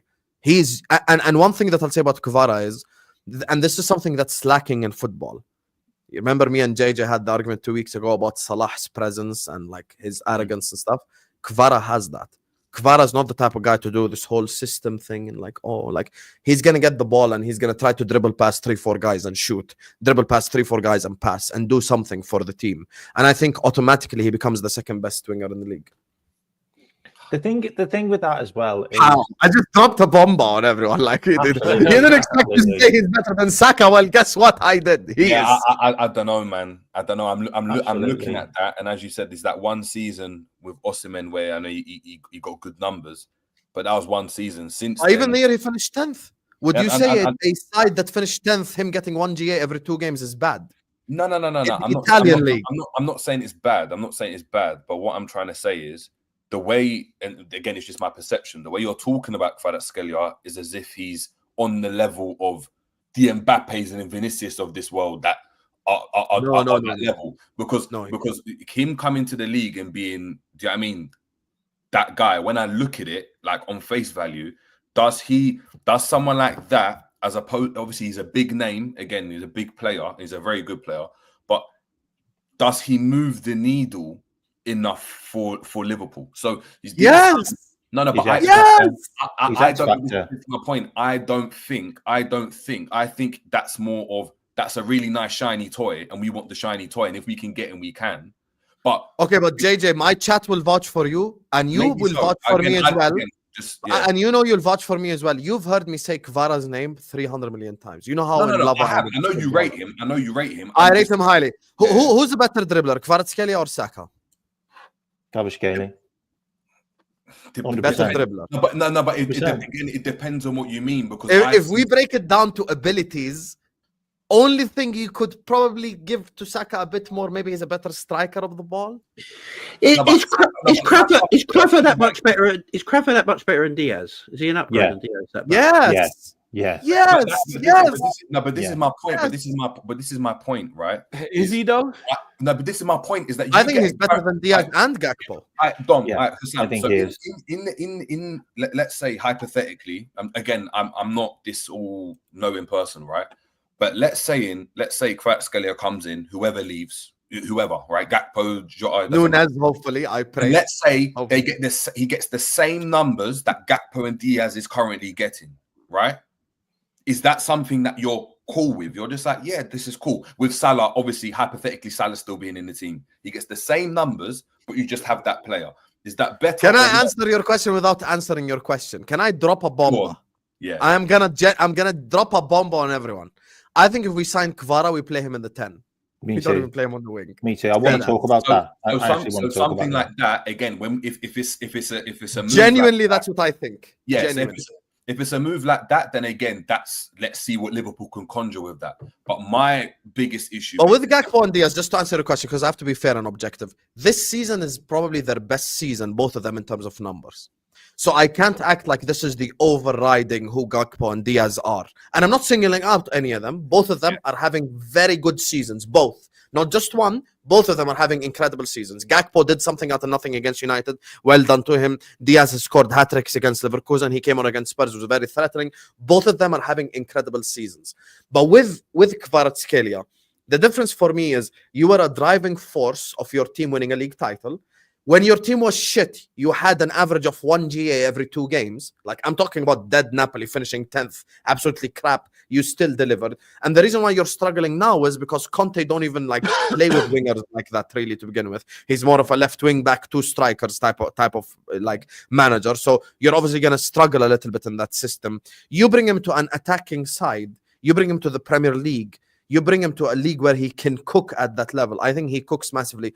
And genuinely speaking, I think he's better than every winger in this league. Never mind Diaz and Gakpo, everyone not called Salah. I think we're looking at this the wrong way, though, Husam. And I'll just end it on this. I really believe that if we do sign him, he'd play in the 10. He'd actually play. Can I just say one thing on that, Mike? Sorry, 2 secs. Yeah.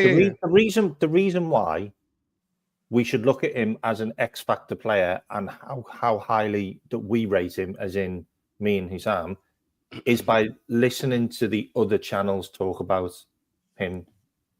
Like, the other teams are like, oh my god, if Liverpool signed Kvara, oh my god. But that's the difference. When you've got saying, all the other fan base, but just to be objective, we could be signing this guy. I know, but this is to be objective. This is what I'm talking about. He's like a hot name in football right now, right? He's one of the hot names. Right, so he's a name. What I'm trying to say right now he isn't. No. But right now he isn't. He was 2 years ago. 2 years ago.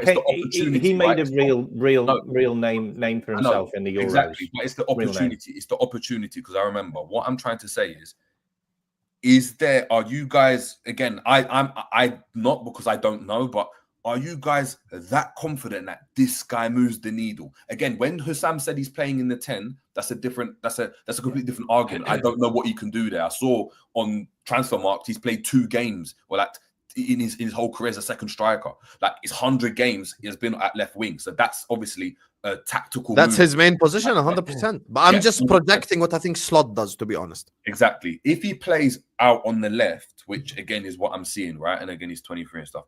Are you saying that this guy is the marquee man? Because this is how he's being projected. Because I don't care about what fans... Absolutely. If we signed Kvaratskhelia in the summer, I would consider him a marquee man. No, but reason I say that, right, and I know Mike's going to go next, is that when Anthony was at Ajax, Anthony was the shiny toy. And when Anthony went to United, all the fan channels, as Chris Kmack just said, was, oh my God, they got Anthony, Anthony's going to kill it. And now we've seen what happens with Anthony. And yes, there's context. Yes, he went to United. Yes, he hasn't had a great time. But what I'm saying is, does Kvaratskhelia, does he move the needle? Are you guys looking at him like he can be the next Salah? Okay, you're basically asking if we sign Kvaratskhelia, do we win the league? Do we go on to win the big trophies? Yes, is my but we're doing that now. That's my point. So where does he move the needle? So I'm looking at it in the next season. If Salah leaves in 2 seasons, next season, whenever, right? Is he the main guy? Is he? But he moves the needle because I think he's an upgrade on Gakpo and Diaz. Okay, he's an upgrade on all of forwards. He's going to get better. He's only 23. I don't think that we should. Like, personally, I don't even look at this from his ability. I don't even look at him as the player, right? Like, ultimately, let's just break it down like this. If you were to get him for 59 million, we made a 40 million pound profit, something like that. So essentially, net spend, you're spending 19 on him, right? Ultimately, I don't think anyone here before January said that we wanted to buy a left winger. I think me and Husam both agreed that we wanted a 9. I think everyone in the fan base agreed that they wanted a left back who could play center back too if he had to. I think everyone in the fan base since the summer has been calling for a midfielder. So if you're going to spend 19 million effectively with net spend on a left wing, sure, fantastic, great, I get it, opportunistic signing. But ultimately, there's still 3 other positions that I rate higher in terms of I need to solve this problem first that you're not addressing. So you're going to tell me that you're only going to spend 19 million, call it good, opportunistic, bang, bang, bang.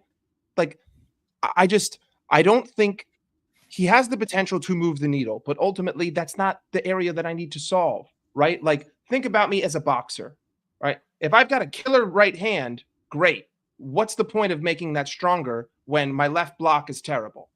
You can just throw a left hook all day. I'm basically Deontay Wilder. I can kill you, but all you got to do is outbox me. Right now, we can kill you, but all you got to do is outbox me. And we've seen that throughout these weeks. So to me, there are more essential positions that we need to fill, things that we can do for less money. But then that also kind of bleeds into the conversation of where is the money? Why are we not doing anything? If you're going to put a 75 million pound bid in here, why are you not spending more money there? Money. Yes, 100%. And I'm the biggest. By the way, I'm with you, Mike. I'm not saying it's a priority. I'm just talking about because we're linked to him. That's it. Opportunistically, I understand your perspective, but ultimately, I'm not thinking in an opportunistic standpoint. I'm thinking from a pragmatic business viewpoint of I need to fix these problems of my machine before I start working about fixing something that's already putting out output. Because Cody Gakpo and Luis Diaz have been doing an excellent job on the left wing. And my concerns are not on the left wing. My concerns are the fact that I have 2 strikers, one of which can't do anything, and the other can't stay on the pitch. So it doesn't matter who I get to come into left wing. If I don't have a 9, what's the fucking point? I'm going to have the same problem. I can upgrade all I want to on the left wing. I still have only 110 who's figured out how to work in this side. And I don't have a 9 that's going to consistently play there. And for all intents and purposes, Diogo Jota was the worst player on the pitch in that first half against the Spurs when it comes to the forward line. He was horrendous. He was horrendous. So all these people saying that, it's fine that Nunes is shit because Jota will show up. He hasn't been that guy all season, even when he played at the beginning. Okay, yeah, he scored a couple goals. He won us a game against Crystal Palace, but for the most part, he's been sloppy. So to me, the money should be spent elsewhere, especially if you're going to be so frugal, which I don't even understand why, because you're the 6th richest fucking club on the planet and you operate in a for-profit model when only 11 clubs in Europe registered a profit over the last 5 years. But yet somehow you're going to tell me that we have no money, which is ridiculous, absurd. You prioritize sustainability, which is a bullshit PR marketing disaster over getting trophies, which teams like Chelsea, City, Arsenal do. So it's not just about the player. It's about the fact that there are more important holes to be filled. And if we did get him and he outputted, but we still lost because all of those other holes weren't filled, we'd be in the same situation that we're in. And that's my biggest fear. Buying a player who seems opportunistic, who does essentially work, but it doesn't matter because it wasn't enough to plug the holes of the ship. And we're in the same situation. And now we're all saying the same thing. I would choose Zubimendi because I think that's. I'm not saying I don't want him, Husam. I would love to have him at the club. He's a fantastic player. Look, I get that, Mike. I get that, Mike. But this could be something just like Husam said that was planned for the next window, but we've had to do it early. And Maybe. that's what happens. Like, didn't we have to do that with Diaz? Like, we didn't want to buy Diaz, but we ended up buying him merely because there's a lot that we don't know. And I get the it, Diaz, which is why I and don't the love Diaz transfer. situation hasn't been solved. Like, Diaz still hasn't signed a new contract, which we've offered him, and Barcelona are still knocking around, and he's 28. So we may just not rate him anymore. So he goes in the summer. Kvaratskhelia was going to come in and replace him anyway. Like, I was actually talking about this yesterday. thing. I think Diaz is looking at a move elsewhere, Yeah. in my honest opinion. I think we will finally be free this year of a certain man who should not be named. And I don't think Chiesa is safe. I think Gakpo probably has the safest job security, even more than Salah, because he has a contract. I think Salah and Gakpo probably the safest ones. The other four could all be sold, in my honest opinion, for different reasons. Well, Diaz's dad has been... Go on. Speaking of Chiesa, my friend, Dave OC has recently posted Liverpool are about to become the biggest cucks in football because we're going to see a player we want actually go to PSG, and then their replacement for that player is going to be our player. Because Chiesa is the target to replace Kvaratskhelia by Conte at Napoli. So we are actually going to let him go to PSG and then take the opportunity to get money for Chiesa and a profit, sell him to the team instead of getting the player we want. Watch, that is going to be the outcome. He's going on loan. I've just seen it. He's going on loan to Napoli. Can you actually be more Liverpool if you tried? We want him, but he's going to go there, and then we're going to let you take our guy to replace that guy, and we're the ones who end up with nothing. That is the most Liverpool thing I've ever heard in my life. That's like letting your best mate bang your wife, ain't it? Listen. If we don't bring in any players this January, and we let players go anywhere else for whatever reason, I don't even care if we win the league, because at that point it just becomes the fact that we got lucky enough that everyone else was so shit that we were able to sustain this. Because that's absurd. If we give Chiesa to Napoli and Napoli give Kvaratskhelia to PSG and we don't do anything else, that is the most ambitionless ownership from someone who makes the sixth most amount of money in world football. Have you heard that conspiracy that was going round about Chiesa? Has anyone heard this conspiracy? Napoli wanted Chiesa in the summer, but Juventus would not sell to them because they're a bitter rival. Oh, I heard that. So they decided to let Chiesa go to Liverpool, and for some reason he can't play football. He couldn't even walk around Canary Wharf the other day, but he was on the bench. Do you know what I mean? The man couldn't walk around Canary Wharf. No, I know Canary Wharf can be a bit dangerous when the sun goes down, but he couldn't walk around Canary Wharf, but he was on the bench. And then Slot comes out today and says he might play tomorrow, he might play next week, he might not play for a couple of months. There's something a little bit.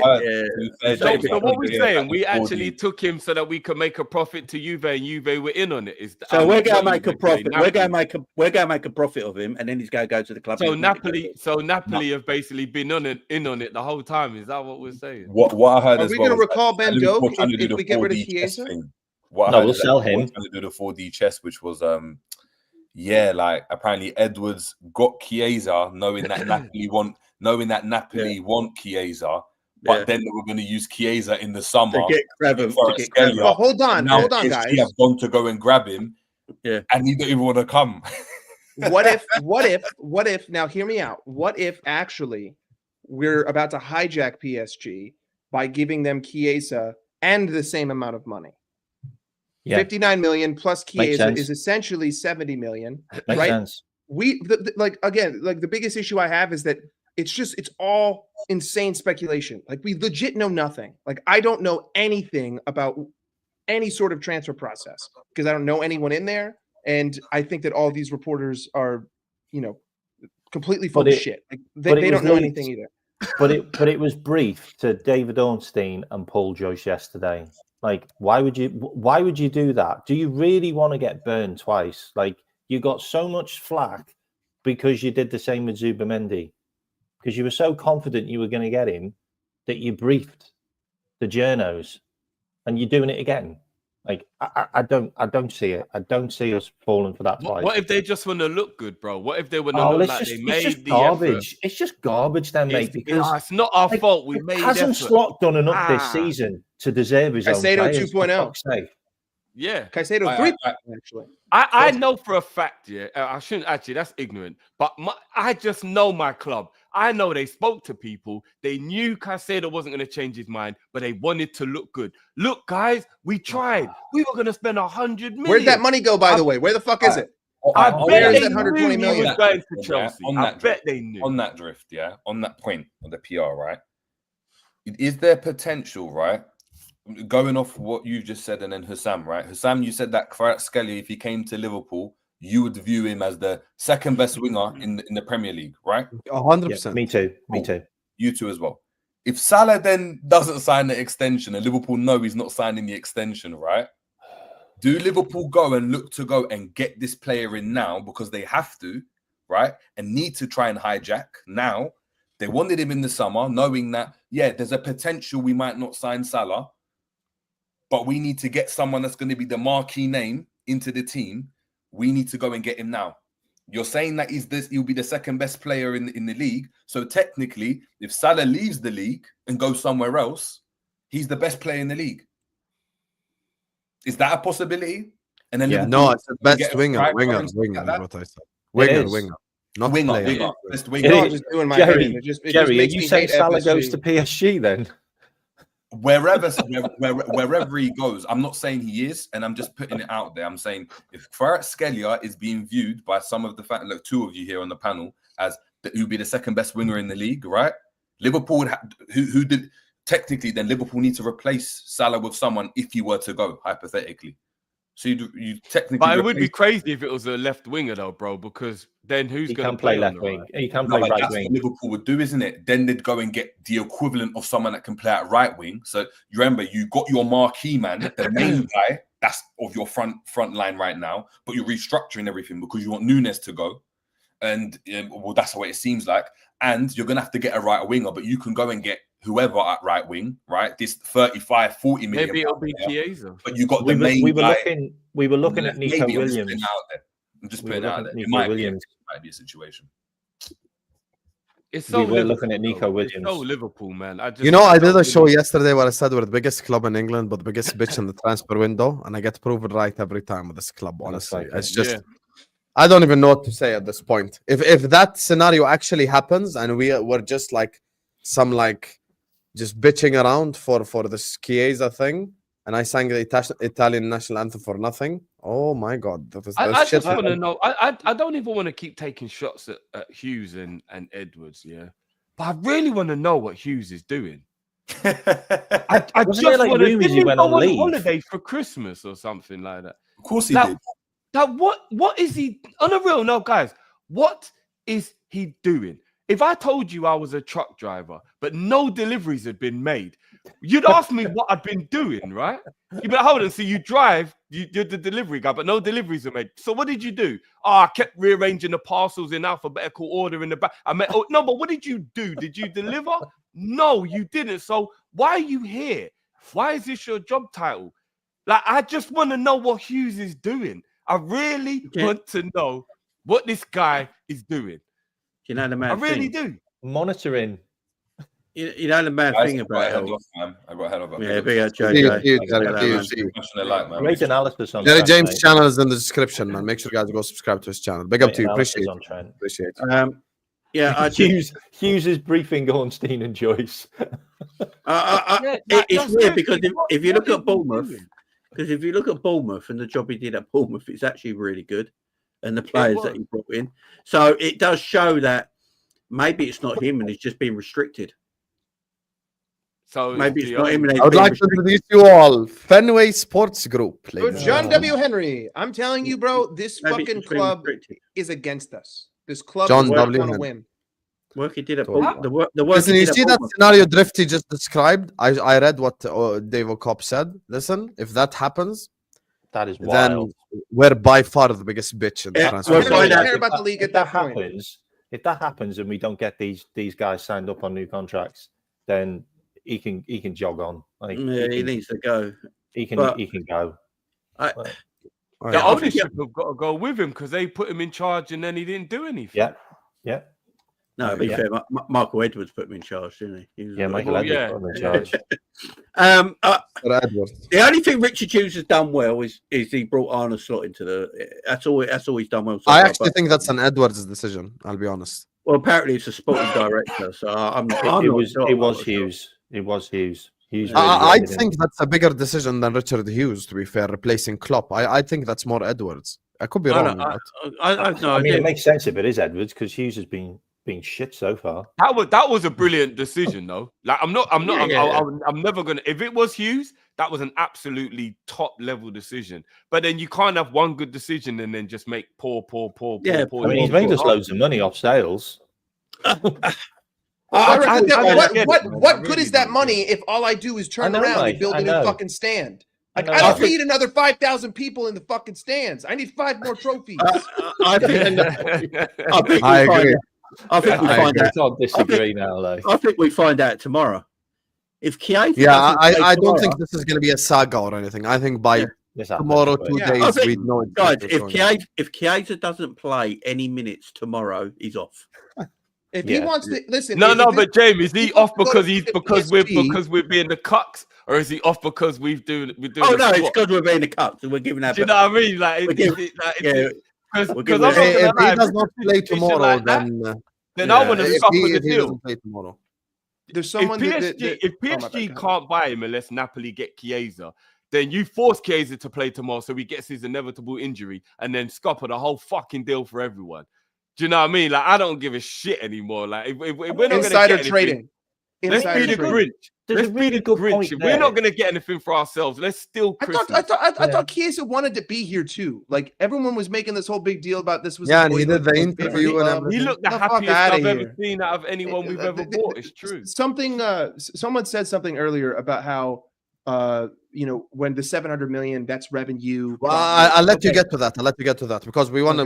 Let's just do these super chats because listen, this is Oppenheimer settings at this point. So I'm gonna just let you guys address them and then we'll wrap it up. Guys, we're only 50 likes away from 500 likes. Let's get there. So everyone in the chat, please hit the like button and subscribe to the channel if you're ready to do so.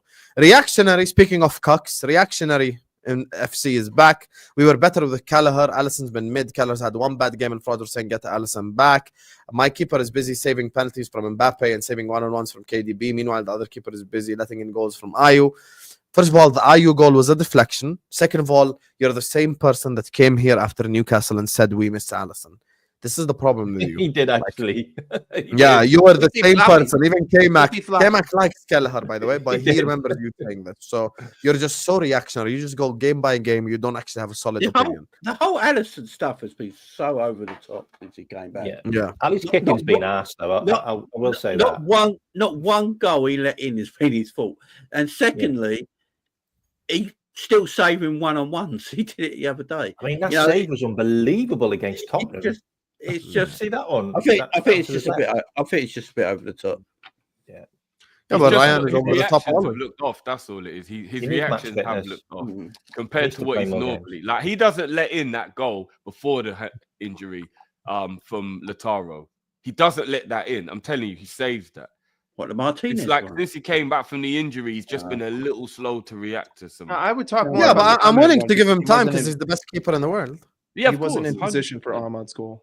He was off. He was off his line. Honestly, who's KK? Kvaratskhelia. Yeah. I'm not gonna lie. Kyle would absolutely. I might have to make sure I go to his house so there isn't a naked stream. That's how excited he's gonna be if we sign him. So. PSG lowballed them for 45 million. We still have a chance. We do have a chance, but we must act. We can't just say, I have a rant. We've got Chiesa there, so if they want to do it, you got a weapon, haven't you? They only want 59 million. For fuck's sake! Like, can I say one thing? We shit that every Thursday morning. That's nothing. This guy's worth like 80, 90 million. Even though I would love Kvaratskhelia to come to Liverpool, I have to caveat by saying it will be a real shame and a disappointment to me personally that Chiesa didn't have a Liverpool career. Yeah, because I was actually excited about Chiesa coming to Liverpool. That will be disappointing. I can't lie. It will be disappointing. Does anyone think Kvaratskhelia actually work in the Premier League? Because I've always had my suspicions about Kvaratskhelia. I think he needs time on the ball. I think he's one of them players who Jamie, who I don't think he improves ball. us in relation to Diaz personally. I think them two are actually the same level of player. I don't think he's a better, because even though he's brilliant what he's doing, Husam, I hear you. He is doing it in the Italian league, which is way less intense than the Premier League. Diaz Same league that Salah did it in and Alisson the did it Premier in, League. and think Rudiger did it in. The I Italian think league he- has I produced a think lot he'd of be gems. mental in the 10. I think he'd be mental in the 10 position. He is that guy. Listen, some things is not even measured by numbers. He just has presence. He has the it factor. He has the X factor. He He's gets a the brilliant ball. player. He is a He gets the ball and he's always willing to do something with it. And that for me alone is unbelievable. Kvara and Gakpo similar level right now, just saying no, they are not. You cannot compare Kvaratskhelia to Gakpo, even though I'm a fan of Gakpo, because Kvaratskhelia is not even playing under Conte. He wants him gone, man. He wants him gone. And the season Do before, we they had even 3 need- managers. They had 3 manager changes. Yeah, 100%. It was all Completely over different the shop. managers as well. 100%. Do we even need Richard Hughes, sack him and split his salary between Salah and Van Dijk? FSG has no pride as billionaires. They act so cheap, it's embarrassing for us Liverpool fans. Big up the panel. This is true. This is true. Like, I sit up here, I'm FSG out and shit, but when I'm doing panel shows with rival fans, they don't care. They're still talking about us getting rejected again, you know? So I've never understood the mentality of these millionaire or billionaire owners not wanting to be the best. The reason you're a billionaire is because you wanted to be the best. It was that drive and that ambition that got you to being a billionaire. Well, it's a group. So when you own a team, why do you not care about being the best? Again, like, I don't. It's so confusing. The problem Liverpool got is that what Liverpool need is just an individual billionaire, because FSG is 29 people. So that's what Liverpool need. They need just one guy. you need one guy with ambition. Big Daddy Elon. You just need that one guy. We needed that Indian guy. That Indian guy that supported Ambani, Liverpool. he's unbelievable. He would have been amazing. He's a Liverpool fan as well, isn't he? He would have been amazing for us. Him. That would have been an unbelievable buy if that actually happened. Yeah. He will move the needle in the Champions League, in my opinion. Let's go. Number 7. Definitely. That's what I'm talking about with X Factor and presence. He could just win you a game. But of course, how do I know I'm right 100%? Because selection disagrees with me. That's how I know I'm right 100%. Because here comes the edginess. Leao is a needle mover. Kvaratskhelia isn't. If we weren't addressing other areas, it means we don't think our targets are available, and rightfully so. If you think that Rafael Leao is better than Kvaratskhelia, then I have no words for you. I'll be honest with you. Rafael Leao got pocketed by Trent literally this season. Leao does not. I don't think Leao has anything over Kvara other than pace. Kvara is better than him in everything else. Better dribbler, better creator, better everything. I disagree with that, but he's inconsistent. He's inconsistent. Yeah, it's mentality for me. Leao's a better footballer. He's got nowhere near big enough mentality. That's what the problem is. He's not. But I include mentality part of that as well, because if you have an X factor and you're willing to change a game, then Chat. Who would you take, Kvara or Leao? Let me know in the chat this season. If you could take one, if you could take their talent and put it into a Mo Salah level of professionalism, I'd rather have Leao. No, but I'm saying right now, who would I take in this team? Kvaratskhelia or Leao? Yeah. Kvaratskhelia. Because talent levels, that's a difficult. Stop the cap. Kvaratskhelia ain't leaving. Who's ADL? Ain't selling yet. Who's ADL? I have no idea who ADL is, but if he wants to leave, then if he wants to leave, then he's leaving. Whether it's to us or to PSG is a different conversation, but he definitely wants to leave. Can you imagine Chelsea come out of nowhere and just bought him? I mean, his dad. His dad. You want to know why? Ambitious owners, Jamie. Todd Bowley, Iqbali, they want to win. His dad wants him to leave. They do. Can you make the panel? No. I saw exactly what you're talking about. And 1 hour and 51 minutes into the stream, almost 4 a.m. local Jordanian time, I'm not trying to have a Nunes debate now. Had you sent this earlier, maybe there would have been a chance, but not now. Listen, these guys have been graceful to stay with us for this long. We don't want to stay. End of debate. This is the super chat that Mike wanted to respond to. Generating record revenue is different to the profit made. You don't make that much profit from generated revenue. Caicedo money likely went back to the club. Operating doesn't have to be a transfer. Before Mike responds, clubs don't make profit in football. Football is not a profitable sport to begin with. If you want to make profit, go own something else. Go start a company. That's how you make a profit. Football is not profitable. You get revenue profit. Are any Go ahead. sports profitable? Yes. Yes, NBA, NFL, but that's also Yeah. because those Golf. sports generate more through TV. I mean, the Premier League. I don't even think. I think NBA, NFL, and MLB are all higher than the Premier League by multiple billions in terms of total revenue generated. But the complete myth here is that if you look 2 seasons ago, there were only like 16 clubs in all of Europe through every single league, including from English, League One to the Premier League, everything, right? There's like 16 teams that operated in a profit. The only 2 that even remotely came close to winning anything were Liverpool and Real Madrid. And we all know why Real Madrid are operating in a profit. Every other team was like Burnley, Norwich City. You're talking about like bottom of the barrel pickers. So basically, financially, our comparisons are Burnley and Norwich City when it comes to how this club operates. This is not a profit-driven sport. That's just not the way this works. If you're in this sport to make money, that's just not going to happen. If you generate 700 million in revenue, you should be able to spend hundreds of millions because Arsenal do it, Chelsea do it, City do it, and yet somehow 2 of those 3 teams haven't broken any rules. So this idea that we have no money, this idea that profit XYZ, it's just a complete misinterpretation of how the finances of this sport works, and ultimately the priorities of this club are on generating revenue and not generating trophies. That's why we had multiple expansions to Anfield. We look at how much we've expanded Anfield. Stamford Bridge hasn't fucking changed. Hasn't changed an inch. The Etihad hasn't changed a fucking inch since 2011. Yet we've upgraded to 25,000 seats, and all we have to show for it are 2 major trophies. So other clubs prioritize winning. We prioritize sustainability and profit. And because of this whole Hickson and Gillette PTSD, people somehow are lured into this PR marketing bullshit. When in reality, financially, this club should be able to spend 100 million a window, no ifs, ands, or buts. And if you have be any okay disagreement with that, you don't understand accounting or the profits of this sport, because no team makes money, whether it's Chelsea or Manchester City, unless you're Real Madrid, who's funded by the government. Barcelona don't make money. That's just not the way this works. We just don't. Yeah, and on top of that as well, when the 2 major trophies that Mike always talks about, even without, and I agree completely. Over 8 years, 2 major trophies over 8 years. I agree with everything Mike said, but we were at the mountaintop. Well, and I'll ask all of you a question in the chat, just to kind of rebuttal what Selection is saying. What was the difference between us and Arsenal in 2020? Where was Arsenal? Where were we? And now look, 4 years later, they finished above us twice, and they are in a title race with us. Why? The only thing I want to ask, money. How is it that we have been 10 times more successful than Arsenal over the last 5 years, yet Arsenal have spent 200 million a window? How is that possible? If this is about winning, and winning generates money, how is it possible that they're able to buy Declan Rice, but I have to sit here and I have to chant the Reds have got no money, but we will win the league, because the whole city is completely allured by this idea of fucking underdog? It's bullshit. It's PR. It's marketing. We need a centre back who's close to Konate's level to be 3rd choice. I don't want to see Kvaratskhelia and any other Premier League club other than us, and that's why he's an X factor and need the mover, because you don't want to see him go to Chelsea. You don't want to see him go to Arsenal. You don't want to see him go to any of these clubs, because he's him.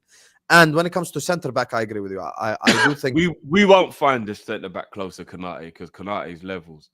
Like who on earth is as good as? But he did say close to Konate, to be fair. So let's say if Konate is an A tier, a B+ defender would be good in my opinion. But that means we'd have to buy Saliba or someone like that. And how are we going to get a player of that level? There you go. Hughes is working. Us outsiders rightfully aren't privy to what's occurring. As it should be. Yeah, but we need to see the results of that work. I could tell you I'm planting something, but if 6 months later I'm still not harvesting anything, then it's a problem. That's just the reality. If he doesn't do anything in the summer, then he's got to go. He's got to. You're right, Jamie. I take him leaving now in the summer. He's really something big in the summer. I'm all right not doing nothing now, as long as he signs the contracts for them 3 players. But if he does nothing in the summer, then we got major issues. I just look at it again. I don't think it's on him. I look at the job he did at Bournemouth, and he did a quality job before he left and brought all in quality players in, brought a quality manager in. He comes to Liverpool. He's probably thinking, right, I've done this job at Bournemouth. I'm going to a bigger club where I'm going to have more opportunity to do, get stuck in, and he's not done anything. So is it all on him? I'd like to introduce you to John W. Henry, mate. That's what I'm saying. You know what, though, Jamie? Big for him? Could that be the case? Like, is it easier to do things when you're Bournemouth because there's no pressure, it's lower level, you don't need as much pull? To be Liverpool director of football, you need some pull. There has to be something about you because you're dealing in big players with big money. So Michael Edwards came from Tottenham, didn't he? He did. Yeah, he did. He Yeah, did. He did. You know what? You've got a real point there, Jamie, as well, because he got a great manager in Bournemouth. He got loads of good players. He's come to Liverpool. He's got a good manager, and then he's had to sell loads of players, and the guys that he's really wanted. Yeah. Who did we go for? Mamadashvili. We got him. We sent him back on loan. We were going to send him to Bournemouth, funny enough. Then we got Chiesa, who genuinely I thought would be a really good player. That's not worked. And then we tried for Zubimendi, and that didn't happen. Maybe the job's too big for him. Maybe that's actually fair. Reading is key. Di Marzio, who broke PSG's verbal agreement, has already said Chiesa wants to stay and has already mentioned the two players Napoli want. Yes, reading is key, but also listening is key because no one mentioned Di Marzio. We were talking about the Dave O'Cop article that you can feel free to read for an hour ago, which I went and I checked as soon as Drifty said it. He actually did release it and he did speak about that scenario. So it's a possibility it happens, and I wouldn't put it past us because that's who we are, mate. Surely we get involved. Okay, what was the point? The point was to say that we tried, and the guy said no. So what can we do? There is no upgrading this team. I walked to the shop, but it was out of stock. But I've tried. I went to the shop. I tried. I left out my house and I walked to the shop. There's the effort. I thought us getting Hughes as well would have had a good pull in Italy because he's actually played in Italy. Like, he speaks Italian. Like, you would have thought. And the fact that we got Mamadashvili, like, isn't that his roommate in the international team? That one of his best mates. Like, surely that's a pull, isn't it? Like, and that's what Ed is saying. You did buy Kvaratskhelia national teammate this summer. Yeah, but it's not like we're gonna go like, hey, Mamadashvili, can you do us a favor? Please call Kvara and tell him come to them. Well, why not? We should do. Why not? Listen, we did it with Gerrard 10 years ago. That was our pull. Gerrard wouldn't mind having his mate there as well. Hey guys, you know.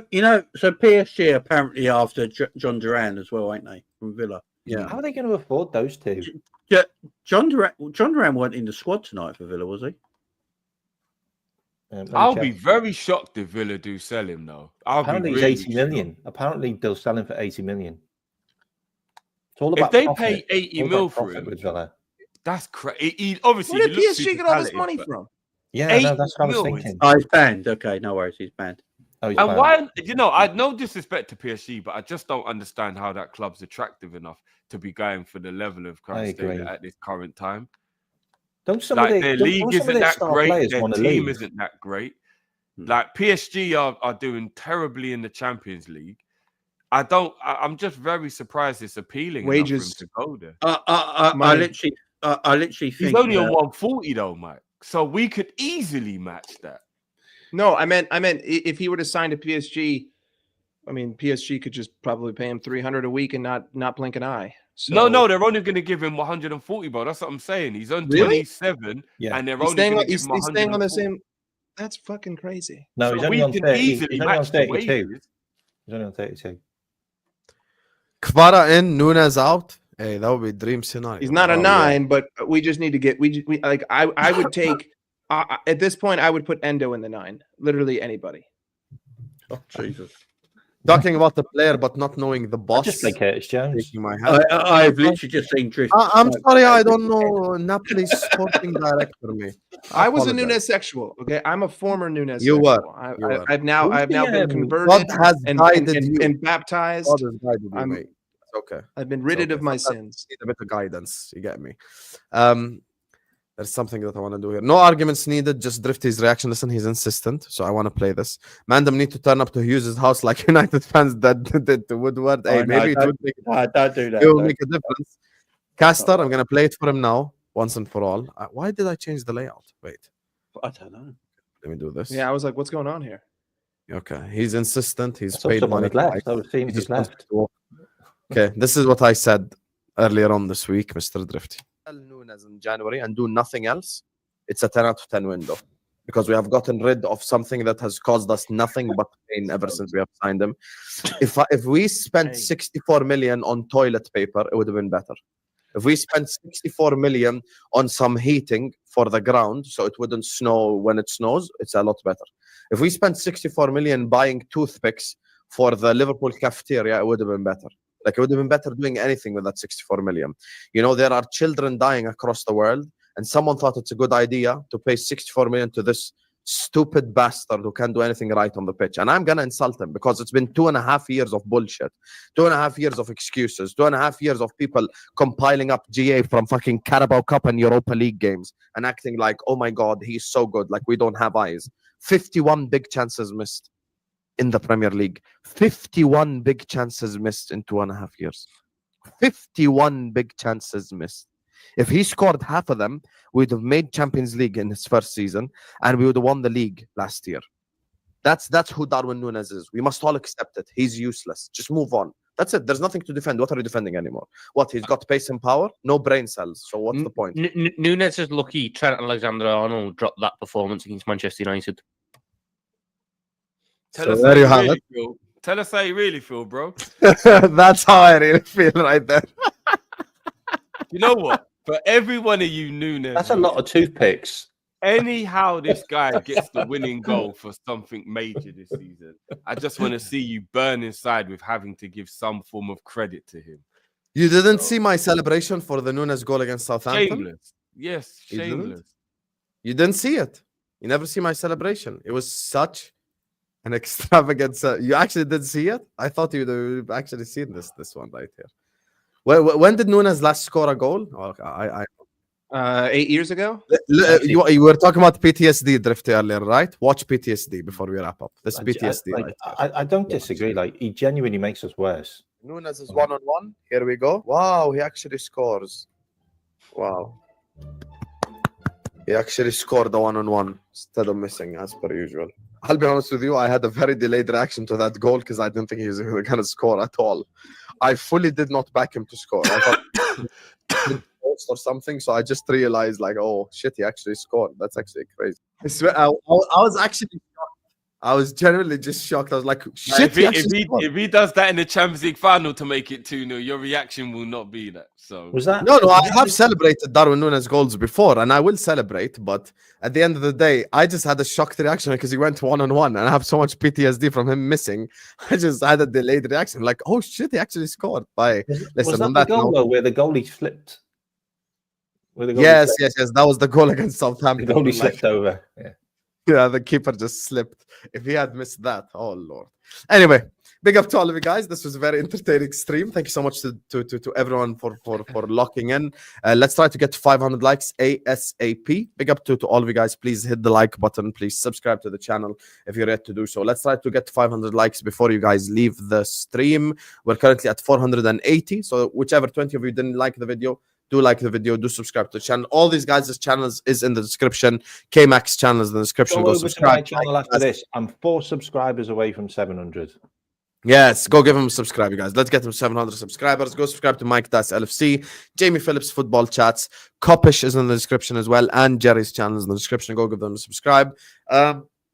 Only person I see live currently that we could raid is League Honors. So just go spam his chat with Husam raid. You get me? He's doing another emergency meeting. So listen, big up to all of you guys. Thank you guys so much for joining us on yet another stream, and I'll be back inshallah tomorrow for Liverpool against Accrington Stanley. See you guys. Up the Reds.